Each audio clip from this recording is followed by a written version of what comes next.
Arthur Brooks, I am so excited to have you. Thank you. It takes me back actually to the first time I saw you speak, which was at AEI a million years ago at a place that we don't talk about publicly online. So hopefully they won't kick me out. The secret conclave. I snuck in as a little... It's actually on the North Pole. Yeah. It's the Fortress of Solitude. That's where I think most people think things like that are, Yeah. conservative think tanks. But I remember vividly, to set the scene, it's like kind of a stadium seating. You've Right. got the world leaders in there, right? Everybody's in suit and ties. It's some of the biggest names out there. And I remember you gave a speech, which I still think is one of my favorite speeches I've ever seen. I didn't expect it to be on the topic. It was on love. And so, I remember kind of looking around surreally at the people in the audience, and you were speaking about love. And there was one scene where, like, you put on classical music. Right. And so the lights kind of dimmed and this classical music goes on. And then the lights kind of come back on again, and I look over and I think like Ted Cruz is wiping a tear. No, I don't know if he actually was, but like there were people in the audience that were moved in a way that I don't think they're used to being moved. And I was wondering, one, what made you talk about love to a group of hardened politicians and world leaders on the conservative side?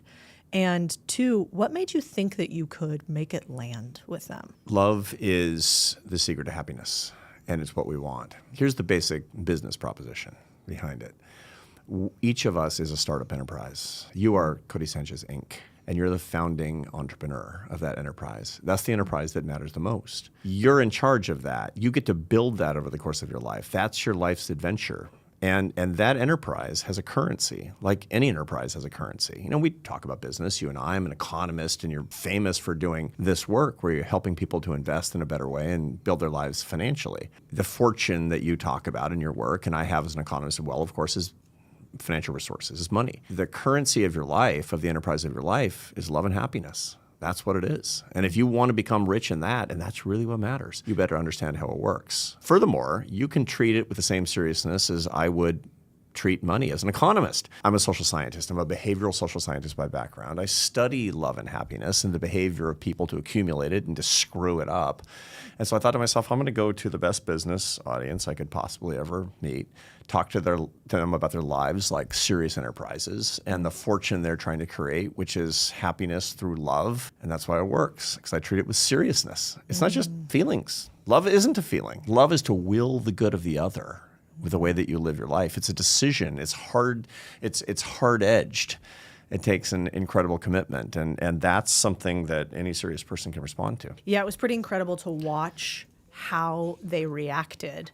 And I think even probably surprised a lot of them, and is why you were so successful for, 11 years there, and sort of changing the culture a bit. Thank you. Yeah, and pushing on them to say, by the way, you should want people to think that you're empathetic and care about truly. Humanity, not just pulling yourself up by your bootstraps. Of course. I got into the whole for enterprise game. I came from a family that had no background in business or any interest in capitalism whatsoever. My father was a math professor. My mother was an artist. And they were, properly of the left. They were, I grew up in Seattle, Washington, in a family of artists and academics. Imagine the political milieu, especially in my 20s. I was making my living as a musician, and I was interested in ideas. But I had that cultural background, and I remember thinking to myself, there's so much poverty in the world. What actually can we do? And I started to look at real ideas, and what I found is that the free enterprise system, properly understood, is an expression of the generosity that we can bring. When we push it to the margins of society, there's no other force that can lift people out of poverty. And I became a warrior for free enterprise, not because I care about investment banks. God love them. The reason is because I want there to be less poverty in the world. Yep. I want to lift people up from the margins. In other words, I believe that everything that we can do up to and including our free enterprise system should be an expression of love. That's how it all hangs together in my brain, at least. Yeah, it makes sense. Well, you did an incredible, documentary on that too, on capitalism that I really liked. The Pursuit, right, in 2019. Yeah, that I thought did a beautiful visual job of showing what capitalism can do. Remember that TED Talk from that guy who showed the dot chart of how poverty had changed over time? Right. It was like one of the first TED Talks I saw. Right.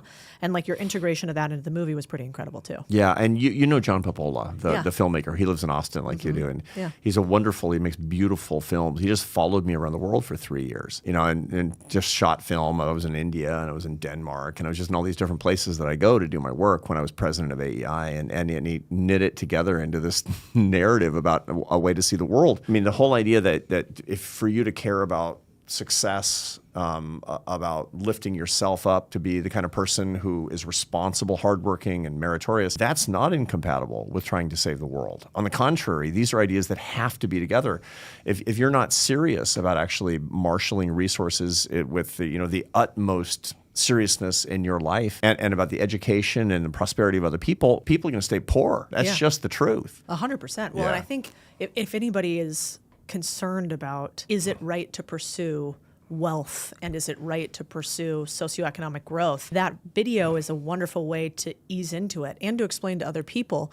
I think this generation, it's really important how mathematically it's just the numbers. Yeah. And the numbers show that while it is a highly flawed system in many ways, there does not appear to be a better one. Yeah, that film is available on YouTube these days. It was on Netflix originally. It's on YouTube right now. Okay, I also want to talk about something else. So I was thinking about trolls, haters You this have morning. some of those? Now that I'm on the internet, I'm like, do you really want to be famous? 6.8 million Instagram followers. It's amazing. Wow. Congratulations. I mean, I guess. Yeah, I don't know. Yeah. I think similar to your pursuit, it's this idea that I think the world abhors a vacuum, and that's why I think it's really important for people like you to have giant microphones, because if not you, no shame to them, I actually respect them in many ways, then it's a world of Kardashians. And I think that's problematic in some ways because the ethical moral compass doesn't seem to better society. It seems that the nuclear family is really important to society being better. Sure. It seems like perhaps for That's females. not a moral point, by the way. That's an absolutely empirical point. Right. That the people tend to be happiest and most prosperous when they have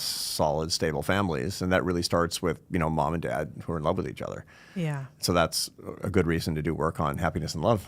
Exactly. Yeah. And one thing that you talk about that is so relevant for today, there was a line that I loved. The more you hate someone for their views, the more miserable you become. And this idea of contempt, if you feel it, and you are the one sort of throwing shame or contempt at another, you actually are less happy. Yeah. Can you talk about that and maybe why that's important for our world today? Yeah. So the Buddha one time said that to hate another person is like picking up a hot coal to throw at him. The one who's burned the worst is you. That's true, of course. When you hate somebody, you want to actually hurt that person, but you're the one who's ultimately miserable, and you're the one who's actually suffered the most grievous harm. That's an empirical proposition that we've tested again and again and again in the social science world as well. Political hate, ideological polarization is one of the great storms that's been lowering American happiness. So we find in the data that American happiness has been falling for 30 years, usually little by little by little because of the retreat from institutions like faith and family and friendship and the relationship with work. But then the big storms are social media and loneliness, particularly exacerbated through the coronavirus epidemic, and political hatred. The activism in this country is ruining our ability to love each other across ideological differences. Politics is not supposed to be this important. It has a cult-like standing, and part of the reason is because we've enabled activists to have an outsized role in our society, on our campuses, in our companies, in our communities. That's supplanted what people would be doing in their communities otherwise. Some people will say, I'm a really good citizen. I watch MSNBC every day. I know what's going on. It's like, that's not citizenship, man. There are people who would be going to church, but instead they're highly involved in ideological political causes. And we have these kind of malignant narcissists in organizations, large and small, in the workforce, on campuses, that are trying to conscript child soldiers into their culture war. The key thing to remember is this: when you hate somebody for political or ideological reasons, you become somebody's product. And that's an important thing to keep in mind. Somebody's profiting, and it ain't you. On the contrary, you're going to get a lot less happy and you're going to have fewer friends. You'll be fired up, and I can talk about what actually is happening in your brain. You get a lot of dopamine from hate, the anticipation of the reward of being right.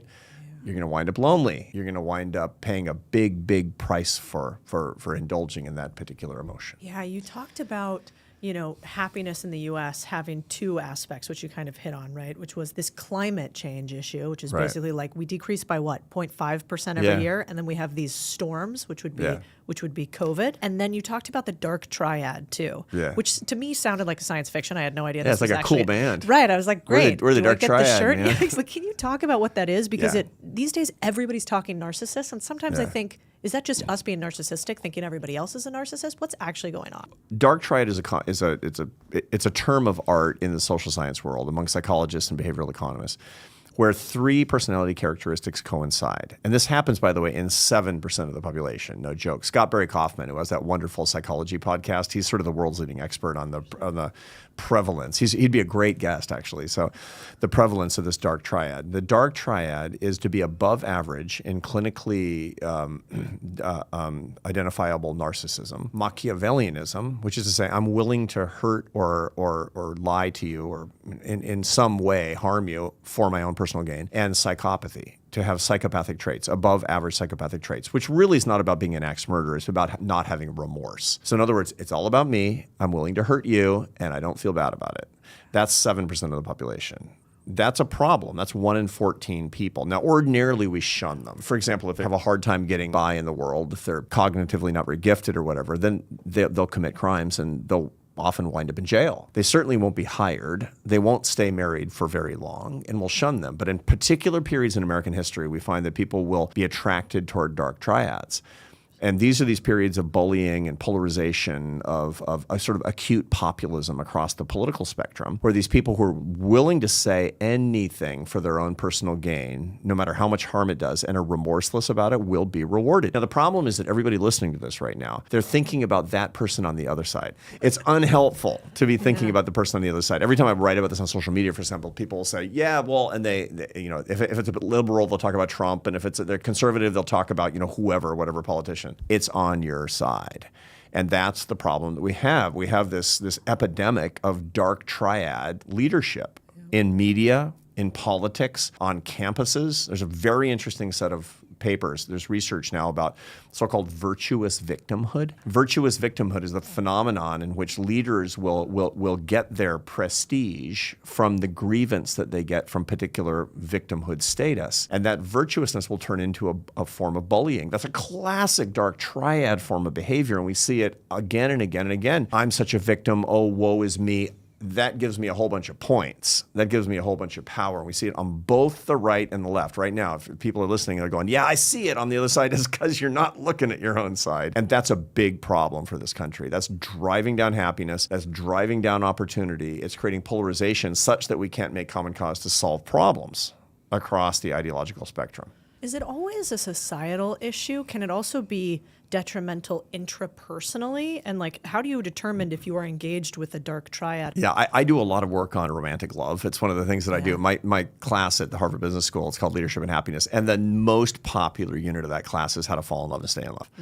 And I talk about the brain a lot. I talk about both the psychology and the neuroscience of falling and staying in love. And it's obviously of intense interest to my 28-year-old students who are really good at business, but nobody's taught them about the business of life, really. And so they're thinking about that an awful lot. When I talk about the dark triad, man, that is like a big buzz. And I start hearing about it from students who are not in the class, who are coming to me and say, I think I might be living with a dark triad, professor. Can you help me? And you know it is the bottom line. Because generally speaking, dark triads, they present very favorably. They're very successful in the dating market, for example. They do unbelievably well on the apps. They do really well on the first and second dates. They do incredibly well because they're willing to do and say anything for you to fall in love. Why? Because then the hook is set. And once the hook is set, they're willing to exploit you. They'll leave you with a broken heart and an empty bank account. Almost everybody listening to us has had a romantic interaction with at least one dark triad. The problem is, especially women who wind up with dark triad after dark triad after dark triad. That's a pattern of behavior that becomes a pathology. And we see there's a lot of that. We shows up in the literature. There are dark triads who are women too. And so there are men who can do that. But men, generally speaking, break out of that pattern more than women do for whatever reason. You also find people who are in a work situation where their boss is a dark triad. And you can get into a situation where your political leaders are dark triads, or your media leaders are dark triads, or the culture is being generated largely online by dark triads. And that's a lot of what we find on social media. Yeah, you said something like 7% of the population is a dark triad, but also 7% of the population is the amount of the population that is happy that we are in a culture war. Yeah, so those are two different sets of data. So that, Scott Barry Kaufman's stuff about, the dark triad says 7%, and we see this in a lot of different data sources. There's also work from Tim Dixon, who has a group called More in Common, and he asks people in anonymous surveys, do you like or hate how polarized we become as a society? Do you wish that we were more one as a country, as a society? And you find that about 93% of Americans hate how divided we become as a country. That means that 7% don't hate it. I mean, who says, yeah, again, I kind of like how divided we become as a country? Well, I'll tell you who does that is somebody who's profiting from that. So no doubt there's a ton of overlap between those data sets. You know what's interesting is we started running this screen when we hire people, which is that we look at their Twitter replies. Yeah. And what we found, I don't know if it's dark triad or not, but if it's largely negative Right. and trolling or hateful comments, there's a high correlation between them not working out well. And so we just, for sure. And so we just don't hire that There's anymore. a lot of research on how people interact on social media, and you find that social media, it tends to reward dark triad behavior. There's a very famous paper in the Journal of Social Psychology called "Trolls Just Want to Have Fun," and it's about the fact that trolls tend to have psychopathic characteristics. They just do. Internet trolls do that. So one of the things that you should always ask on a first date, what do you do on social media? And they say, I just like to kind of throw bombs and create trouble and all that. Do not date that person. That person is going to very, very likely is going to be a big problem in your life. If you fall in love, woe be unto you. God, I wish I knew this before. I got into 2 business deals with one. But you didn't marry one, no, so thank good. God, that's true. Yeah. No, he's not a troll. That was not. I've only ever trolled back, and I regret doing it because now I'm like the fixation of this man's life. Yeah. It's Oh, like, no. There's no margin in that. And you never No you never margin. say to yourself, my only regret is I wasn't more of a jerk. You don't think that. And it's one of the things that I recommend to a lot of people is to look for opportunities where people are trolling you to respond the way that your mother would be proud of. And that will really boost your happiness. When you look at contempt in your ordinary life and use it as an opportunity to return warm-heartedness, you always feel better. You become more effective. You become more creative. You become more focused. This is an analgesic to ordinary life, is to actually go looking for hatred and answer it with love. Your life will change. That's Oh, fascinating. yeah. It's amazing. It's amazing how much this works. I've had missionaries on both sides of my family. And it's weird because missionaries, they face intense amounts of rejection. Nobody's ever said, great news, there's missionaries on the porch, ever, right? Nope. But they're always happy. And the reason is because they believe they're bringing love and light where there's hatred and darkness. I mean, you can disagree with them, but that's what they honestly believe. And that's why they're happy. And so we can actually say, okay, I'm going to be a missionary for what I believe. I mean, not necessarily a religious missionary, although nothing wrong with that either. Missionary for love. And where do you go? You can't go where everybody's already perfectly loving. You go where they aren't. And you say, I'm going out there. Interesting. And I'm going to bring love. I'm going to bring light. And if you make that your passion on social media, it can be a very generative, a very productive experience. And it truly will change your life. Some of the studies that I read in your book were fascinating. I had just finished rereading Strength to Strength. So went back and reread Love Your Enemies. You got my whole ouvre. I know. I've been Did you read Performing Arts in a New Era? Not much. 2005. Wow. Genetic Algorithms and Public Economics. None of those? My I nerd bet they're credentials riveting. are impeccable. Yeah, you do. Yeah. In your newest book, I like the line that Oprah said, which was basically that she always has a story and you always have a study. Yeah. But what I found online that's fascinating is in a world in which I think trust is disintegrated and people have a hard time trusting institutions, they have a hard time trusting individuals, there's such power in the studies and science interwoven with story. And For sure. so there were a couple studies that I thought were fascinating, one in particular being the definition really of the book, which is, the 4 pillars of happiness, which you talked about that seem kind of obvious, but in a world in which common sense is not so common, perhaps aren't so obvious. Can you talk a little bit about those? Yeah. So these are the practices, the habits that the happiest people have in common. We start off the book by defining happiness, which is not a feeling. Very important because emotional self-management is critical to living a good life. And if you're just hoping for happy feelings, this is not going to lead you to emotional self-management. So we start off with a proper definition, which is that it's the macronutrients of happiness are enjoyment and satisfaction and meaning. And we talk about, the difference between enjoyment and pleasure, about satisfaction, why it's hard to get and keep, why meaning tends to be so elusive. And then we say, okay, well, what are the practices that people have? What are the habits that people have in common who are getting a lot of those 3 macronutrients? In other words, they have a good, balanced diet. Then we talk about the dishes in the happiness diet. And those dishes are faith, family, friends, and work. And we talk about each one. So faith doesn't mean my faith. I'm a Catholic. It's the most important thing in my life. But as a scientist, I know that for happiness, there are many paths that all have the same thing in common, which is transcendence. You have to transcend your own little psychodrama. Mother Nature wants you to think, Codie's the only thing in the world. The only thing in the world. And it's just tedious and boring and terrifying all at the same time, makes you feel dead inside. You need to transcend you. You need to get little. This is the point of these religious experiences from the happiness perspective. I'm not going to talk about the metaphysics, about what's metaphysically correct. That's a different discussion entirely. But for happiness, you can get that from religious or non-religious behavior. When I say faith, I mean a serious philosophy of life that shows you the grandeur of the universe and makes you little. That's important, whether it's reading the Stoics, like our friend Ryan Holiday likes to do, whether it's walking in nature before dawn in the Brahma Muhurta, that's the creator's time, whether it's studying the fugues of Bach, whether it's adopting a Vipassana meditation practice, or whether for me, it's going to Mass every day. You got to have something. So that's faith. Family life sounds sort of obvious, but 1 in 6 Americans is not talking to a family member because of politics today, which is the saddest datum in my whole field. We could cover the neurophysiology of why we need to be around our people and they need to be around us. We're a kin-based species, and we have neurophysiological ways to identify our kin and take pleasure in their company, but we know who they are, and it's important that we maintain those relationships. Friendships, I'm talking about real friends, not deal friends. A lot of people listening to this show, they want to be really successful. That is fantastic. I endorse that. I endorse the show. I endorse the philosophy. But be careful. You need useless people in your life. You need real friends who are useless, not just deal friends who are useful. Yeah, explain that a little. I found that concept fascinating. It's a hard one for a lot of us who work super long hours. I mean, I don't think I've worked less than 60 hours a week in my whole career, and I'm 60. Yep. That's a lot of hours that went into that. The result is that it's very easy for all of your social relationships to be useful in a kind of a utility sort of way to build up your career and your professional life. And that's what happens to a lot of very successful, hardworking people, that the last time they had real useless friends was in college, and they don't even know how to do it anymore. 60% of men my age, their best friend is their wife. 30% of their wives say their best friend is their husband. That's not great. It's not great. I mean, that's because these guys who are disproportionately people who have worked and worked and worked and worked and worked, have lost their chops for friendship. And that's a big problem. I work a lot with executives. I'm sort of the striver whisperer for happiness. They come to you for financial advice. They come to me for happiness advice. Yeah. I say, okay, take a piece of paper and have the 10 people that you spend the most time with on a given week. And then write R's and D's after their name. That's not Republican and Democrat.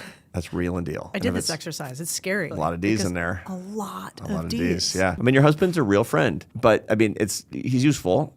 I mean, his family life and making your home and et cetera. But you need more. And what you find is that the happiest people, this comes from the Harvard study of adult development over an 85-year longitudinal study, the people who die happiest, most of them have a successful marriage and at least one intimate, real non-deal friend. So you got to go beyond just the person you live with, your happily married roommate. You got to go beyond that. And a lot of people have 5 or 6 by the time that they're old. But those are the predictors of the happiest life. That's in the friendship one. It's not just are they real versus deal friends. Deal friends like, he can help me out. Arthur, he's going to be on my podcast. He's going to help me get more viewers. This guy's going to help me make more money. But the real friends, you also talk about the way that you speak and communicate with them is important, and how you are actually happier when you talk about one subject versus another. Right. I have a super close friend. It's really my closest friend. He's in Atlanta.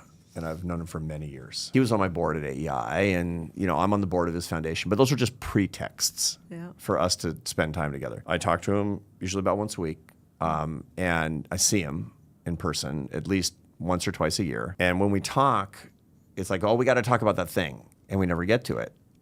What we talk about is our families. We're both grandfathers. We talk about our grandchildren. We talk about our shared Catholic faith. We talk about things that are important to us in the world. We talk about real things that actually really matter. And we don't talk about deal things at all. We would, but we don't get to it.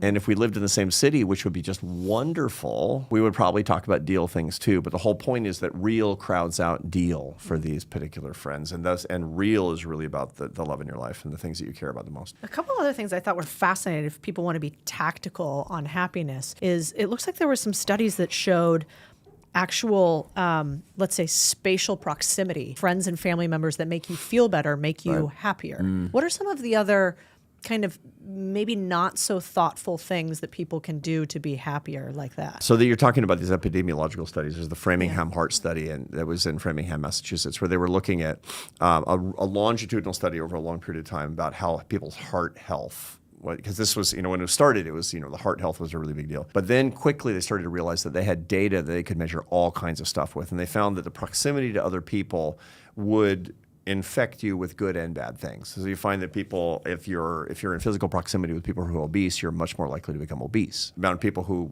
drink too much, you're much more likely to drink too much. And if you're around people who are happier, you get happier too, because we tend to mimic each other's behavior. As primates, we're prone toward mimicry. Is the way that this works. And you see people doing happy things and being happy about their lives. You're like, okay. And you do that too. They'll measure it. If you're within 1/2 mile of a happy family member, here's the percentage likelihood that you'll get this much happier within a particular period of time. That's how social scientists actually see the world, is in those kinds of metrics. But it's really interesting because what that shows us is that happiness is you can catch it. It's a virus. Unhappiness is also a virus, is what we find. So there's lots and lots of practical things that you can actually do, and that's what my work really is about. Is they're not hacks, they're just basic practices. I talk about the fact that, for example, humans have a tendency towards what's called the negativity bias, where because of our evolution, we reward resentment and negativity and fear and sadness and anger and disgust, because that's what keeps us alive. Positive emotions are nice to have. Negative emotions are critical for keeping you alive. So the result is we always see the glass as half empty.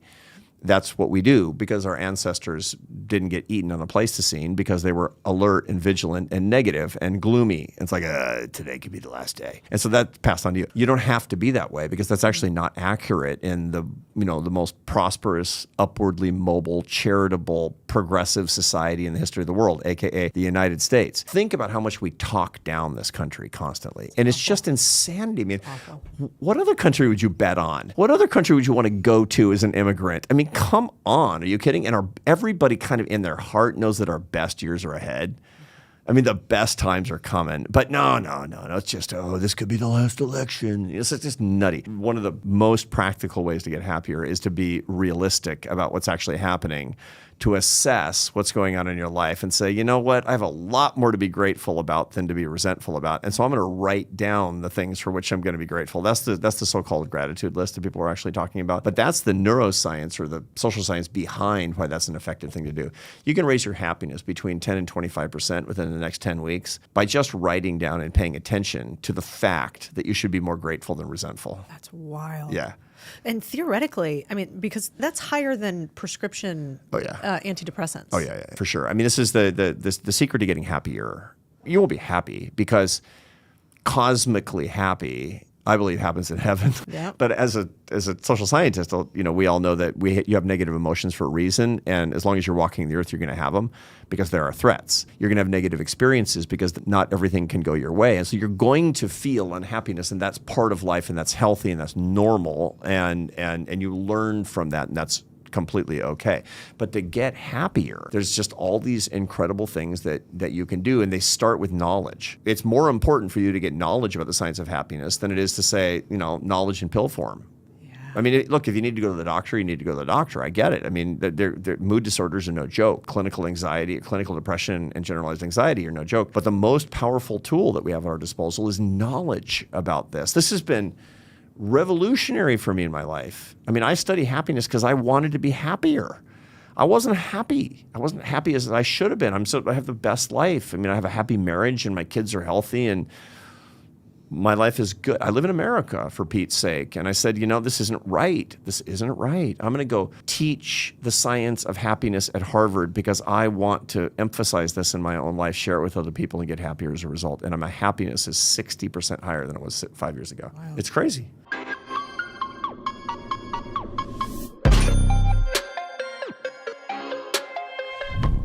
What I thought was interesting too is like when you can get to the definitions of something, then you can more easily understand the context, it seems. And when I was listening to some of your work on hope versus optimism, it rang true for me. I mean, I remember I was talking to Ryan Streeter, head of Civitas, who we're both, friends with, you're very close, and Pano, who heads University of Austin, as the dean there. Pano Canellis, University of Austin in Texas, wonderful organization. Yeah, and I was going to maybe give a little song and dance to the students, and I was asking Pano, what should I talk about? And so my mind, because I'm kind of a financing nerd, I'm like, we could talk about like how you could get equity in a business, and here's how we could break it down, and we could do these spreadsheets, and Pano was like, okay.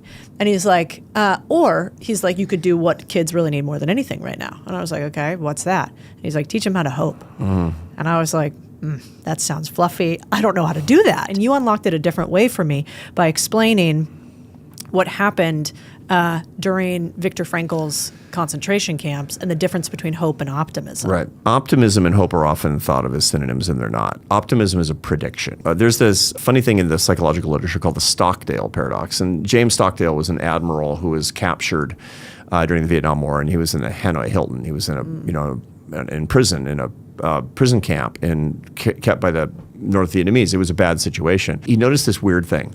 The optimists died. They died of a broken heart. He said, it's like, oh, we're going to be out by Thanksgiving. And then Thanksgiving came and went. Oh, yeah, out by Christmas, Easter. And they got more and more and more despondent because their predictions didn't come true. The important thing to keep in mind is that you don't know if things are going to be okay or things are not going to be okay, but there's something you can do, and that's hope. Hope is this active virtue. So among Christians, it's a theological virtue. Faith, hope, and love. The whole idea that there's something can be done and you can do it. I don't know what the odds are, but I can actually do something that empowers you to act in a particular way. So the key thing is to say, okay, what can you do today? So when things are going rotten, and in everybody's life, there's grief and there's sadness and there's difficulty and there's barriers, and you wake up each day and say, okay, I got it. I have the situational awareness of these things. It's not perfect. What can I do today? What can I do today? That's a very hopeful way to start your day, and you will start empowered. That's incredibly important, as opposed to indoctrinating yourself with a bunch of false propaganda. It's going to be great today. Maybe it is, maybe it isn't. Yeah. You can be a pessimistic, hopeful person, as a matter of fact, and you'll be a lot better off than if you're a hopeless optimist. Which means I think everything's going to be okay, but there's nothing I can do. I get it. So optimism is much more outcome based and just prediction. External. It's just predicting the future, and we don't know the future. We don't know the future. I don't know what's going to happen. We're recording this in New York City. There's a lot of buses running through red lights out there. I don't know, but I know that I can actually keep my eyes open, look both ways, and not jaywalk too terribly much. I have hope that there's a lot that I can do, even though I don't know what's actually going to happen. Yeah, personal agency. Speaking of what's happening, what's going on with women these days? We used to be a lot happier than men. Yeah. You're like, where do we start? I know. Bring out the list. But I was looking at some of your research, and it seems like women, across multiple different categories used to be happier than men. Right. Now we're not. Right. How bad are we? What's the difference, and what happened? So that's a good question. What happened? So to a little bit of background on that, for the longest time, it was found that women were happier than men, and in a lot of ways to look at that. Women at different ages were happier than men. Women of all different marital status were. Single women were happier than single men. Married women, widowed women, way happier than widowed men. I told my husband that one. Yeah, I told my wife that. She's like, huh. And the only group of women that were unhappy were divorced women, and typically is because they had custody of the kids, and that's incredibly stressful to be a single parent, because working and kids, et cetera. That doesn't mean that there's not a lot of meaning. It just means that day-to-day enjoyment can be attenuated. But what you've found is that over the past 20 years or so, women have converged downward to the unhappiness levels of men. So they've converged, and at first I thought, great, men are getting happier. Women are getting unhappier is what we find, and they're getting unhappier very quickly. And so there's a lot of different theories of it. You find that there's a lot less family formation going on. There's a lot less marriage that's actually happening. You find that men and women are diverging politically really, really quickly. You find that women are getting much more politically progressive and men are getting more conservative. And so the result of it is that, especially in a culture where people think that the most important thing for making a romantic match is, voting for the same party idiotically, as if so you'll find that they're less and less and less likely to find somebody that can actually love them as a person because of these differences in ideology, and they're just diverging in these particular ways. I think that a lot of the activism culture is particularly targeted at women. Social media is especially targeted at young women. It's creating a whole lot of misery with the social comparison, with political hatred, with the sense of loneliness that's crawling out of people's smartphones. And all these things together are creating an epidemic of unhappiness among women, especially young women in our society today. Yeah, I always like to remind people that I have an inordinate amount of face paint on anytime I come on these, because you see people on stages like this and we look okay, but there's eyelashes on here, there's a ton of face paint, there's it's not natural. And I think it's important that we kind of tell people that. I don't have the balls, like some of the women are like, I'm just not going to wear makeup, and I'm like, the thing is I'm not, but I will at least be honest about it. That's actually an easier thing for men, to be sure, but of course it's different because men are peacocking in different ways. That's true. They're doing different kinds of flex, having to do with their ability, their financial capabilities, their prowess in the workspace. More and more and more, by the way, with this highly visual media that we have, more and more men feel like they have to be in the gym all the time. Yeah. It's the craziest thing that you actually see. Guys my age are just working out constantly is what there's pressure even on that front, but it's true. And part of the reason is because otherwise we will be judged by a large public audience, which we shouldn't care about, but our brains don't know that. Yeah. Our brains are, there's an interesting little piece of the brain, part of the limbic system called the dorsal anterior cingulate cortex. And its whole job is to make you aggrieved and afraid of being rejected. And so you're sad when your beloved breaks up with you, and you're afraid when you think you're going to be tossed out of your tribe. And there's a reason for that, because in the Pleistocene, you would have walked the frozen tundra and died alone if you got rejected. So you need an onboard capacity to make you not want to be rejected. And the way that we use that today is to want to be accepted by millions of strangers on social media because of the way that we look, which is complete insanity, and yet that's how our brains are wired. Yeah. Do you think that some of the stuff that's going on with women has anything to do with, sometimes I think about it like the food pyramid. It's like, we were told for 30 years or however long. Eat a lot of carbs. Right. Eat a lot of carbs. Meat's actually not good. Yeah. And the more processed, the better. And so you did the thing. You followed the pyramid, and you had a way of life that you thought was actually healthy, but which isn't. And then I look at women today, and sometimes I wonder, and I'm an example of it. I'm a girl boss, if that's the phrase you want to use. I'm a working woman, but we're certainly working a lot more too. Right. Have you seen any studies that show women's happiness while working? I know online there's this big trad wife sundress movement. What does the data tell us about that? Well, we know historically that women have always worked. There's nothing. I mean, that's that's historically anomalous. The idea that women not working and staying home. There's this pining for the 50s or something. And everybody's got to do their own thing for sure. But if you go back thousands of years, women work. They're working on farms. What's historically anomalous is the idea that as soon as you get married, you wouldn't work. And again, more power to you if that's what you're going to do. But if we're just going to look at history, that's kind of the way it is. What we do find is that when work crowds out love relationships, you're going to be in trouble. We don't really have that much sympathy for men who do that because, we valorize that when men are workaholic. Workaholism is just any other sort of addiction that we have.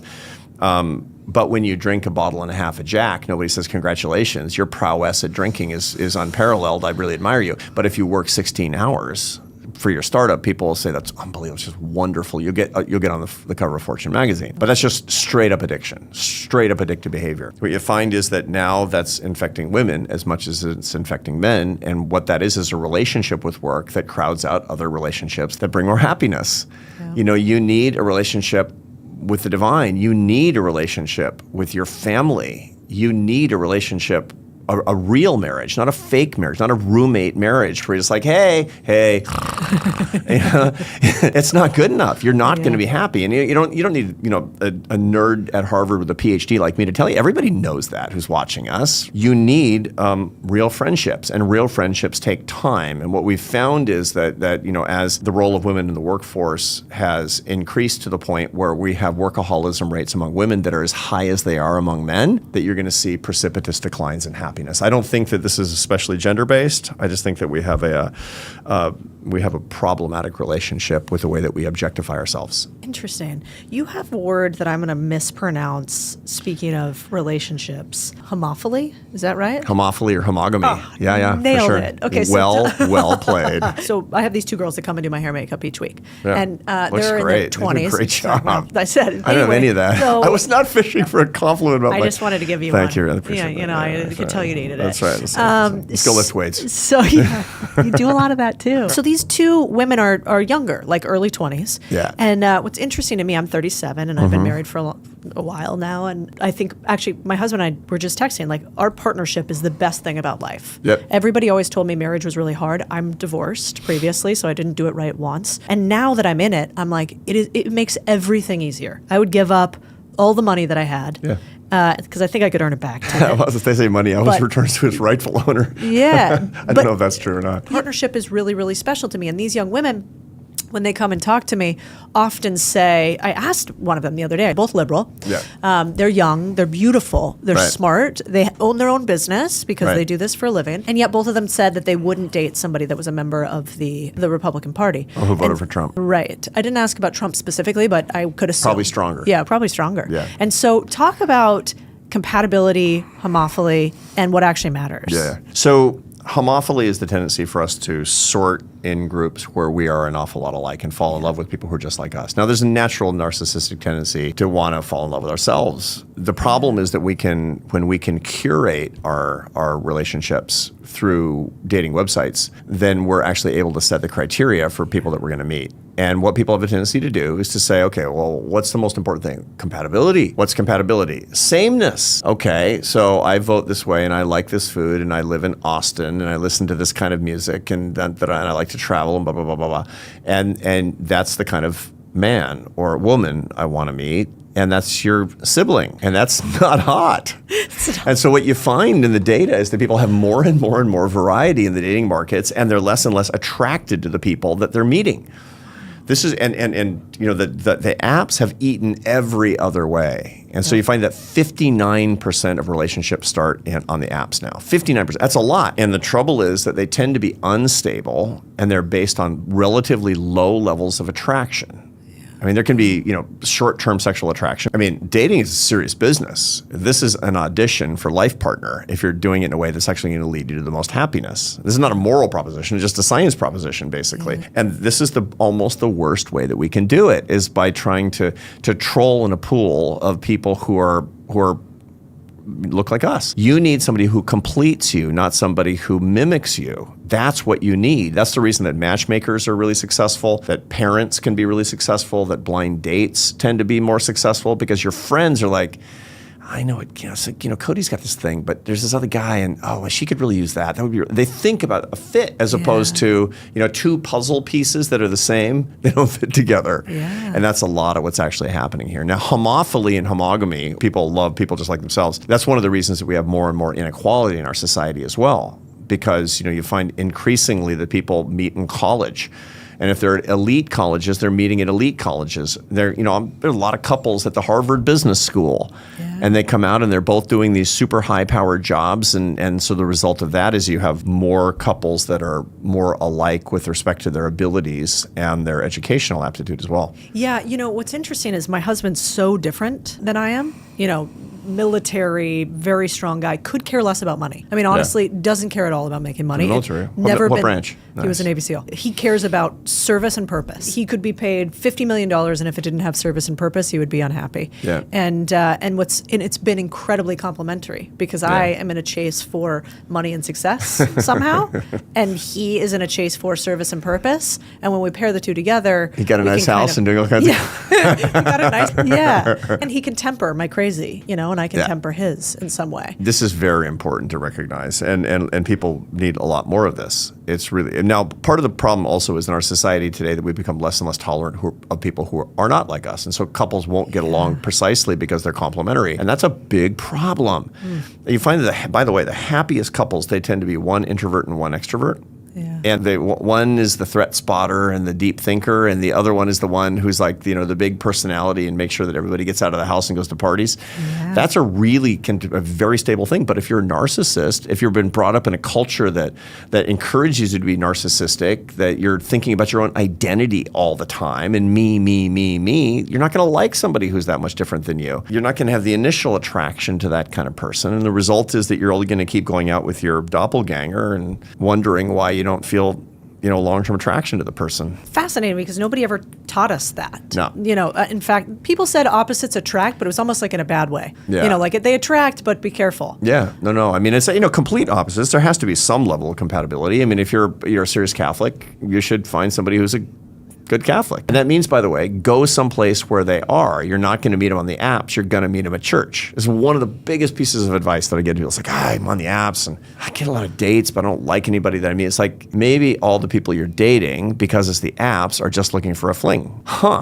Maybe you should go someplace where people congregate who want the same thing that you do. Where might that be? Yeah. And we start thinking through institutions. And, a lot of it is a lack of imagination for people who are of dating age. Thank God I didn't have, I've been married 33 3 years. And, it's like, it's a long time. I haven't been on a date in, 35, 36 years. We've been on lots of dates, just not a new person. Exactly right. That's exactly right. Okay. Exactly right. We had a lot of date nights. It's true. Our kids were little. You mentioned earlier, you're sort of a whisperer of successful people. Striver whisperer. You're the striver whisperer. We were talking beforehand, like I saw Rich Roll the other week, and, I was like, phenomenal. Oh, yeah, really. He's a visionary, like him. actually. Yeah. And really, measured and calm feeling. He felt a little bit like a weighted blanket. We just got back from India together. That's what he told me. Yeah. I go, hey, that bracelet's cool. What's going on with that? And he goes, well, it was from hanging out with the Dalai Lama. And I go, okay, expand. Tell me more. I immediately thought of you. And so he gave you all the credit and said, Arthur brought me along. But I was just wondering, like Dalai Lama, Oprah, you've met all the presidents basically through AI. Do you get starstruck by these people? Or did you freak out when Oprah called? Well, I didn't believe it. I mean, I thought it was somebody punking me. It's like, wow, somebody does Oprah's voice really well. Wait, so what happened? Like your phone rang and it was Oprah? Not exactly. I mean, what happened was that Oprah, it turns out that she reads my column in the Atlantic, which you don't know if you have, thanks, I appreciate it. So, but we have 500,000 readers. You don't know who's in the reader base. And during the coronavirus epidemic, she was reading it every week. And then she read From Strength to Strength in 2022. And she called me to be on her podcast, her team and my team, et cetera, et cetera. And, the first time I talked to her, it was a little starstruck because I've been hearing that voice my whole life. Yeah. My wife learned English by watching the Oprah Winfrey Show. Whoa. Yeah. I mean, it's amazing is the whole thing. But very quickly, you're talking to another person. Very quickly, that's what it comes down to. We all have the same drives and desires and needs. And we have a tendency to objectify other people. And that's the problem. So in my line of work, I get to work with a lot of people who are quite prominent because, and people who aren't. And they're just all the same. And the real gift that you can give anybody, no matter how famous they are, is to treat them like a human being, a beloved child of God, somebody who has the same needs that we all do, which is just to be loved and heard and respected and just to be a friend. And the Dalai Lama, you've continued to go back to meet with him for 11 years. A long time. Yeah. Different religious backgrounds and faiths. What keeps you going back? Like I hear when you meet with the Dalai Lama, you could ask him a question, but he's going to answer it sort of how he wants to. Yeah, he's going to say what you need to hear. So the Dalai Lama is the most intuitive person I've ever met, and he's become a beloved mentor and teacher to me over the past 11 years. I've had a lot of interaction with him. We've written together, and he believes we've known each other for many, many years, a long, long time. Wow.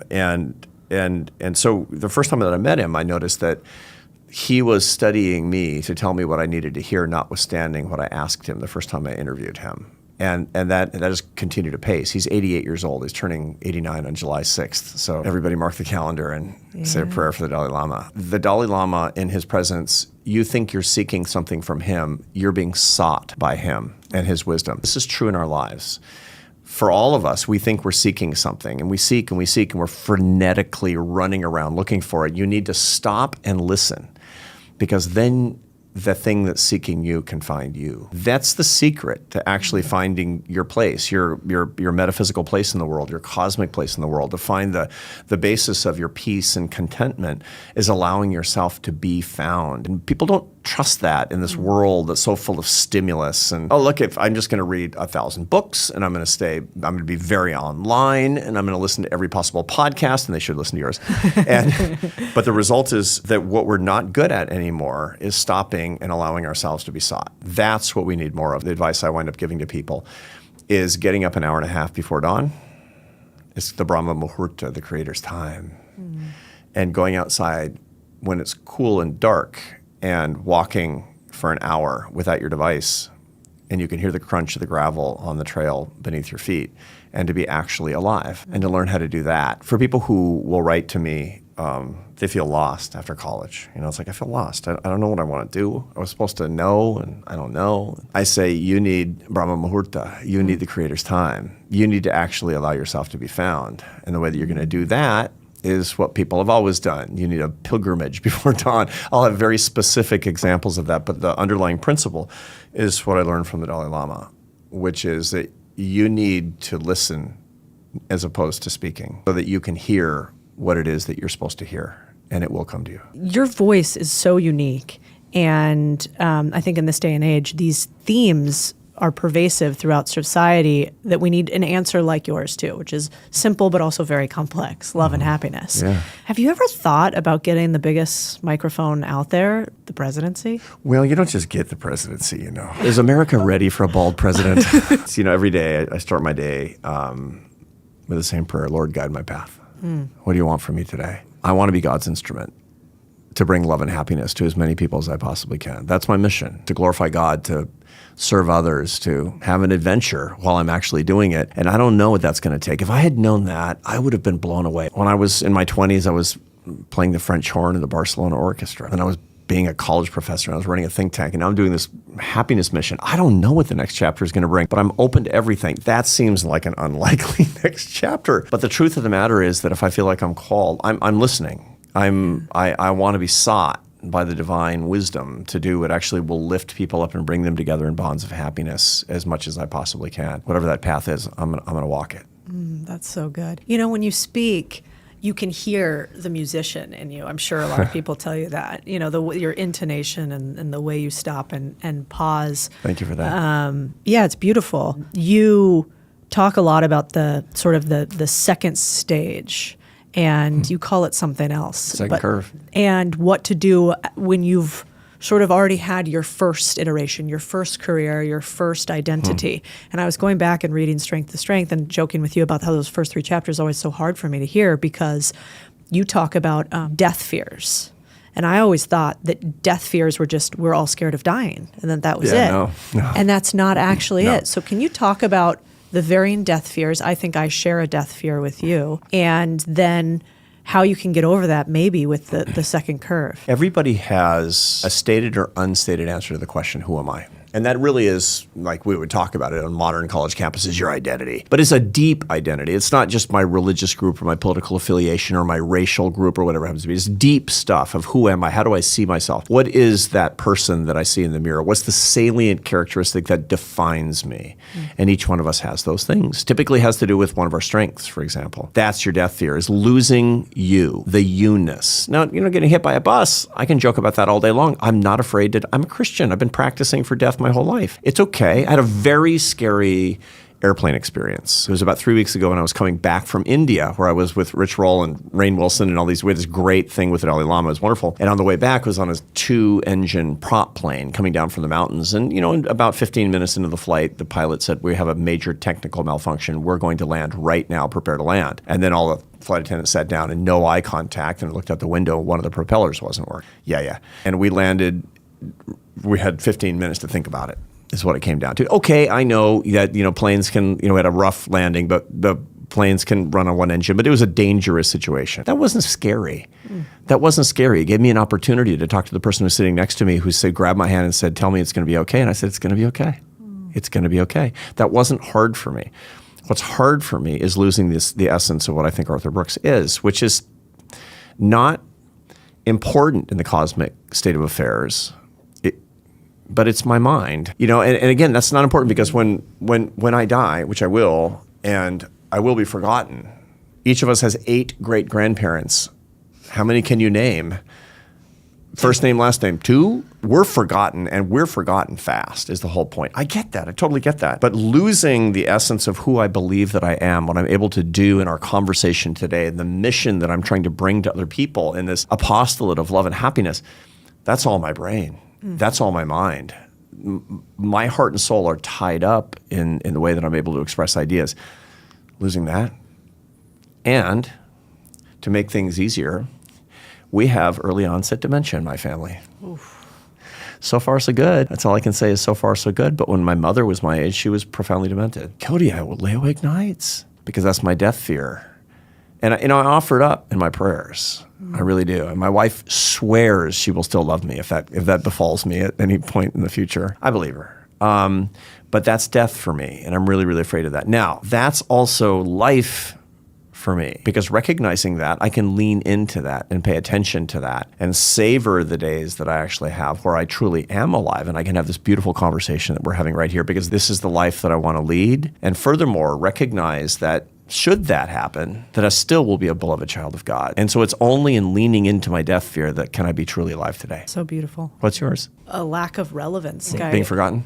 Yeah. There's this Emma Bombeck quote that I go back to again and again, which is, at the end of my days, when I stand before God at the pearly gates, I hope I can say to him, I have nothing left, not one drop. I used everything he gave me. And I have this fear of not squeezing it all out. And what if I can't do it? And what if it's not enough? I'm an existentialist in some ways too. Like, I know that nobody's going to remember me even past 10 or 20 years, or definitely, you know, past one generation of my kids. Your kids for sure, your grandkids less. Yeah, exactly. Yeah. So what? 2 generations, you're gone. So at the end of the day, what does legacy really matter? But that's my fear, is what if none of it mattered and I was totally irrelevant? The only way to deal with that is to lean into that. The only way is to envision that happening, to imagine that happening. This is how the Theravada Buddhist monks in Vietnam and Myanmar, when they have pictures, they have photos of dead bodies in various states of decay, and they stand in front of the photos and they say, that is me. It's only through the exposure, through the courageous exposure to your worst fear of death, can you conquer that fear of death and be truly alive today. And that's really important. And then, of course, offering it up in your spiritual life. Take that. I offer that up as a sacrifice. That's so beautiful. Arthur, thank you for being here. Thank you, Cody.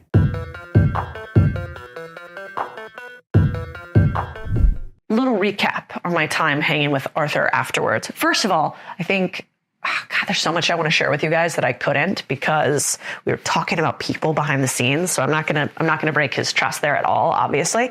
But it was really useful for me speaking to Arthur this week, because I had a tough week. I had this, like, you know, couple of these people on the internet that were not being very nice and were giving me a hard time. And it's annoying because I kind of know them through, like, people and their competitors in an industry of one of the businesses I have. And so, you know, I think they kind of have perverse incentives. And to be frank, whenever I see it, I get mad. Like, do you ever get mad when like, somebody talks shit about you or you hear about it and your immediate reaction is not like, oh, I bet they had a hard day. It's like, let's kill everybody, starting with them, and break their kneecaps. Maybe that's just me. But anyway, so, you know, in my head, I'm thinking things like, these guys are such haters. They're just little ankle biters. They're mad at the success that we've had. They're just trying to glom on. The only way that they can get bigger is by, you know, punching up, and I can't punch down. And it annoyed me because I'm human, you know, and I'm sure you guys have had that same thing. Well, what was so useful for me in speaking to Arthur, and this one book, which you guys haven't read, maybe it's called Love Your Enemies. It's so worth it. Is, as I was talking to Arthur afterwards, I was like, are you really this nice to people when they're mean to you? Because I've seen people be mean to Arthur live. And I'm talking about world leaders be mean to Arthur. And he said, try it and see what you think. And I kind of wrinkled my nose and thought, is there an option B, you know? And you have this, like, fear of rejection, right? Where when somebody's mean to you, are you going to be mean back to, or are you going to be nice back to them? And then they're going to take advantage of that. So anyway, so I did it. And you guys, damn if I didn't feel good immediately after about just, like, spreading a little love instead. And basically I pinged one of them and said, hey, you know, I saw some of the stuff you've been posting. I hope you're well. I wish you nothing but the best. I think that, you know, some of the stuff you're doing is really cool. You know, I'm bummed you feel this way about it. I at least appreciate that you read my stuff. And, you know, I hope you have a wonderful rest of your day. And I just left it like that. And I wasn't, like, snide or snarky about it. I just really tried to feel this feeling of empathy for them. And it made me feel incredibly better. Now, I don't think this means that you're not still going to get hate. You are. I think the reason we're all on this planet and you are here uniquely is because you need to go through these trials and tribulations to become a better human. And that's the entire purpose of this game we call life. And yet, if I can sit in what I call this, like, seat of empathy instead of this seat of contempt, it turns out I feel better. And I lost sleep the other night thinking about it instead. And once I had flipped the switch, I slept like a baby last night, you guys. I didn't think about it at all. And it reminds me of this belief that, you know, those problems that you have in your head, are they real? Or are they a series of potential imaginations that are keeping you up like a scary movie that you felt in your body, but you know could never actually be true? How much of the things we worry about are just our scary movies in our head, are just the residual effects of your brain telling you that there's some horror that could happen? But in fact, after you watch The Ring, a chick never comes out of your mirror with crazy hair and tries to murder you. It's just your brain. having these signals in life because it's trying to keep you alive after hundreds of thousands of years of evolution. And I hope you get that same thing from Arthur. One of the other things I took away from him as I was sitting talking to him afterwards is how this podcast is teaching me one thing. Most of the people that have incredible things in their life and that are at the top of their game that I've met thus far are also incredible people. I kind of thought that saying was true, don't meet your heroes. You guys, I totally disagree. I am sure some of them are going to suck. And yet, not one of them has. So from like Rich Roll to Arthur Brooks to, meeting some of my all-time legends, I think it might be true that the better a human you become, the more successful you become at whatever aspect of life that you want. Now, these just happen to be monetarily and maybe fame successful and big thinking successful humans. But I do think that there's a correlation, and we were fed a lie, which is never meet your heroes. Meet your heroes. I bet they're better than you even think. Or you're picking the wrong heroes, and maybe that says something else.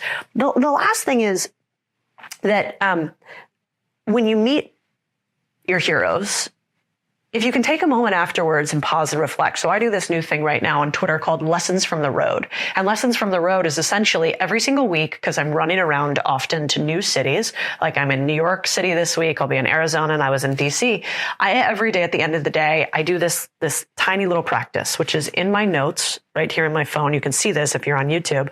I write down from every meeting I have notes and thoughts I have afterwards. And what's fascinating about it is the lessons stick more when you write them down. Just like when you read a book and you highlight and you take notes, you're more likely to actually keep that content and that information in your brain. How much more likely? 2 to 3 times more likely. So if life is really just a giant book that you are reading, learning from, why would you not want to take some notes while you're on this road of life? And so this week I did exactly that. I wanted to tell you a funny story to close this out. So I'm in New York City. I love New York City. I'm walking in Central Park in the spring, best place in the world in the spring.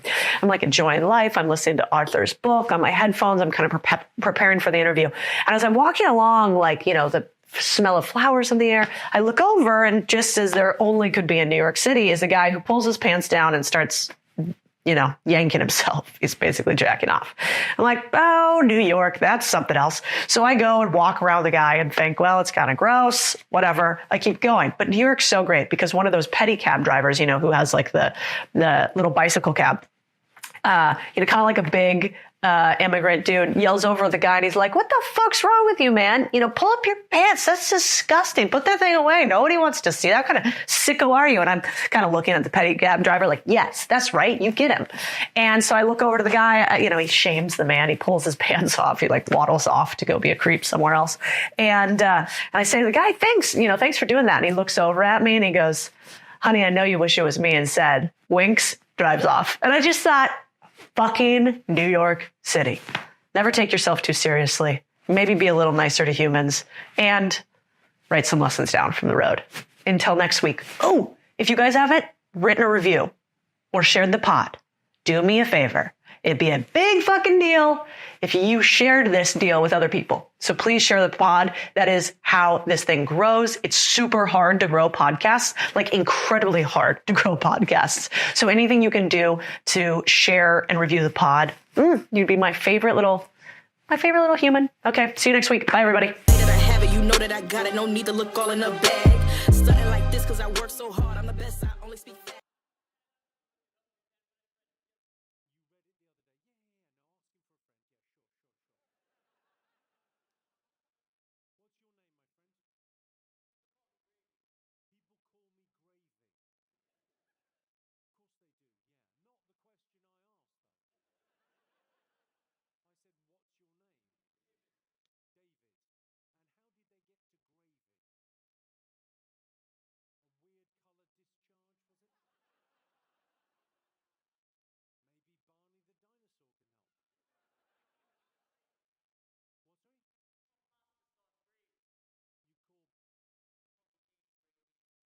You cannot go through life doing okay without knowing anything about money. What seems like common sense to everybody is how can I get rich the fastest? That's the cause of every financial failure. My guest is Morgan Housel. best-selling author to the tune of millions and one of the smartest thinkers on the psychology of money. He has spent his career finding the financial lies we tell ourselves and getting us to the truth on how to become really wealthy. I'm so excited for this episode. I think you're going to be too. Nobody's thinking about you as much as you are. And that goes for your ugly stuff, for your insecurities, and what you might think other people will really admire you for. And so it's easy to tell ourselves, if I had this and that and this house and this car and these clothes, other people would give me a level of respect and admiration that they're not right now. What are the habits of rich people versus poor people? It's a combination of obsession and long-term thinking. They wake up thinking about their business. They go to bed thinking about their business. They've been doing the same thing for 30 years. What have you found is the number one lie or untruth we are told about money? You don't need intelligence and connections and education and experience to do well. All you need is First, I want to read a story from your new book, which I'm obsessed with. The story goes like this. A man notices his coworker drinking a latte, and he asks, "How often do you drink lattes?" "Every day," says the coworker. "Wow, every day for 30 years of your professional career," says the man. "That's so much money." Proceeds to talk about how much money that would be. "It's like more than enough to buy a Ferrari." The coworker looks puzzled. "Do you buy lattes?" she asks the man. "No," he says. "So where's your Ferrari?" And I love this story because your book is about saving in many ways and how to spend properly, just like your other book is about the psychology of money, but it's not fucking boring advice about how to not buy $5 lattes. I think so much of financial advice and financial media is based off of two things. A, lectures, and B, formulas. So let me give you a lecture to tell you that what you're doing is wrong, and let me give you a formula for how to fix it. And nobody is interested in that. Nobody's interested in being told that they're living a wrong life, and nobody wants a formula that is indistinguishable from like Algebra 1 in high school kind of thing. They don't want that. What people want is advice on how you can be yourself and be independent and live a life that is true to yourself. And to learn about that, tell them a story about somebody else and how they've done it wrong or how they've done it right. I think that's what's sorely lacking in all financial education. Finance is one of very few topics that affects everybody. No matter who you are, where you're from, money will impact your life. Health is the other one. And because of that, like people have an obligation to learn about this stuff. You can go through life just fine knowing nothing about chemistry and have a great life. You cannot go through life doing okay without knowing anything about money.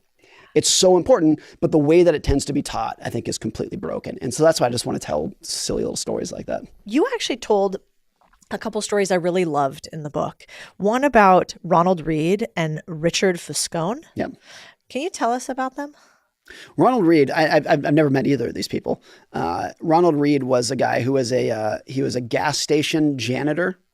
A gas station attendant and a janitor at a mall. Just as humble, low-key, or dare I say like low-class, poor kind of person that you would ever meet. And when he died, he ended up leaving millions and millions of dollars to charity. And people were like, what? Like this guy's mopping the floors and pumping gas. Like where in the world did he get all this money? And it turned out that he took what tiny dollars he could save from his minimum wage job and he bought stocks that he held for like 50 years and turned into millions of dollars and gave it away. But he could not have been a more ordinary kind of person. Richard could not be more polar opposite. He's born into wealth and went to Ivy League schools and worked on Wall Street and worked his way up to senior leadership on Wall Street, made tens of millions of dollars. And very soon, not that long after Ronald Reed died, he filed for personal bankruptcy and just blew himself up with debt and leverage. He had a house in Florida that had multiple elevators and like a swimming pool that you could stand on top, like all these crazy things, all heavily levered. Financial crisis hits, boom, he's out, he's bankrupt. And I use that juxtaposition to be like, you don't need intelligence and connections and education and experience to do well. All you need is like a couple of behavioral attributes that Ronald Reed had. Patience, low ego, that's all you need. And even if you have all of the intelligence in the world, you can go broke. What I should have written, I kind of regret not writing because some people pointed this out. I don't think Ronald Reed is a role model. I think he had such a unique personality that he could have lived a much better life than he did, than living in a trailer. So someone asked after he died, one of his friends, what his hobbies were. And he said the only hobby he can think of was splitting firewood. Kind of thing. So someone who has millions of dollars in the bank and is just living like that, like that's not a role model. I should point that out. But he had the psychological attributes that you need to get wealthy, of just low ego and patience, even if you took it to an extreme that I think was detrimental. And so, and again, there's very few endeavors like that. You will never meet someone who is just an uneducated country bumpkin who can do open heart surgery better than a Harvard cardiologist. That will never happen. It's impossible. But not only does it happen with money, it happens pretty often, where ordinary people with good behavior outperform extremely educated people who don't have control over their emotions. There's so much freedom in that.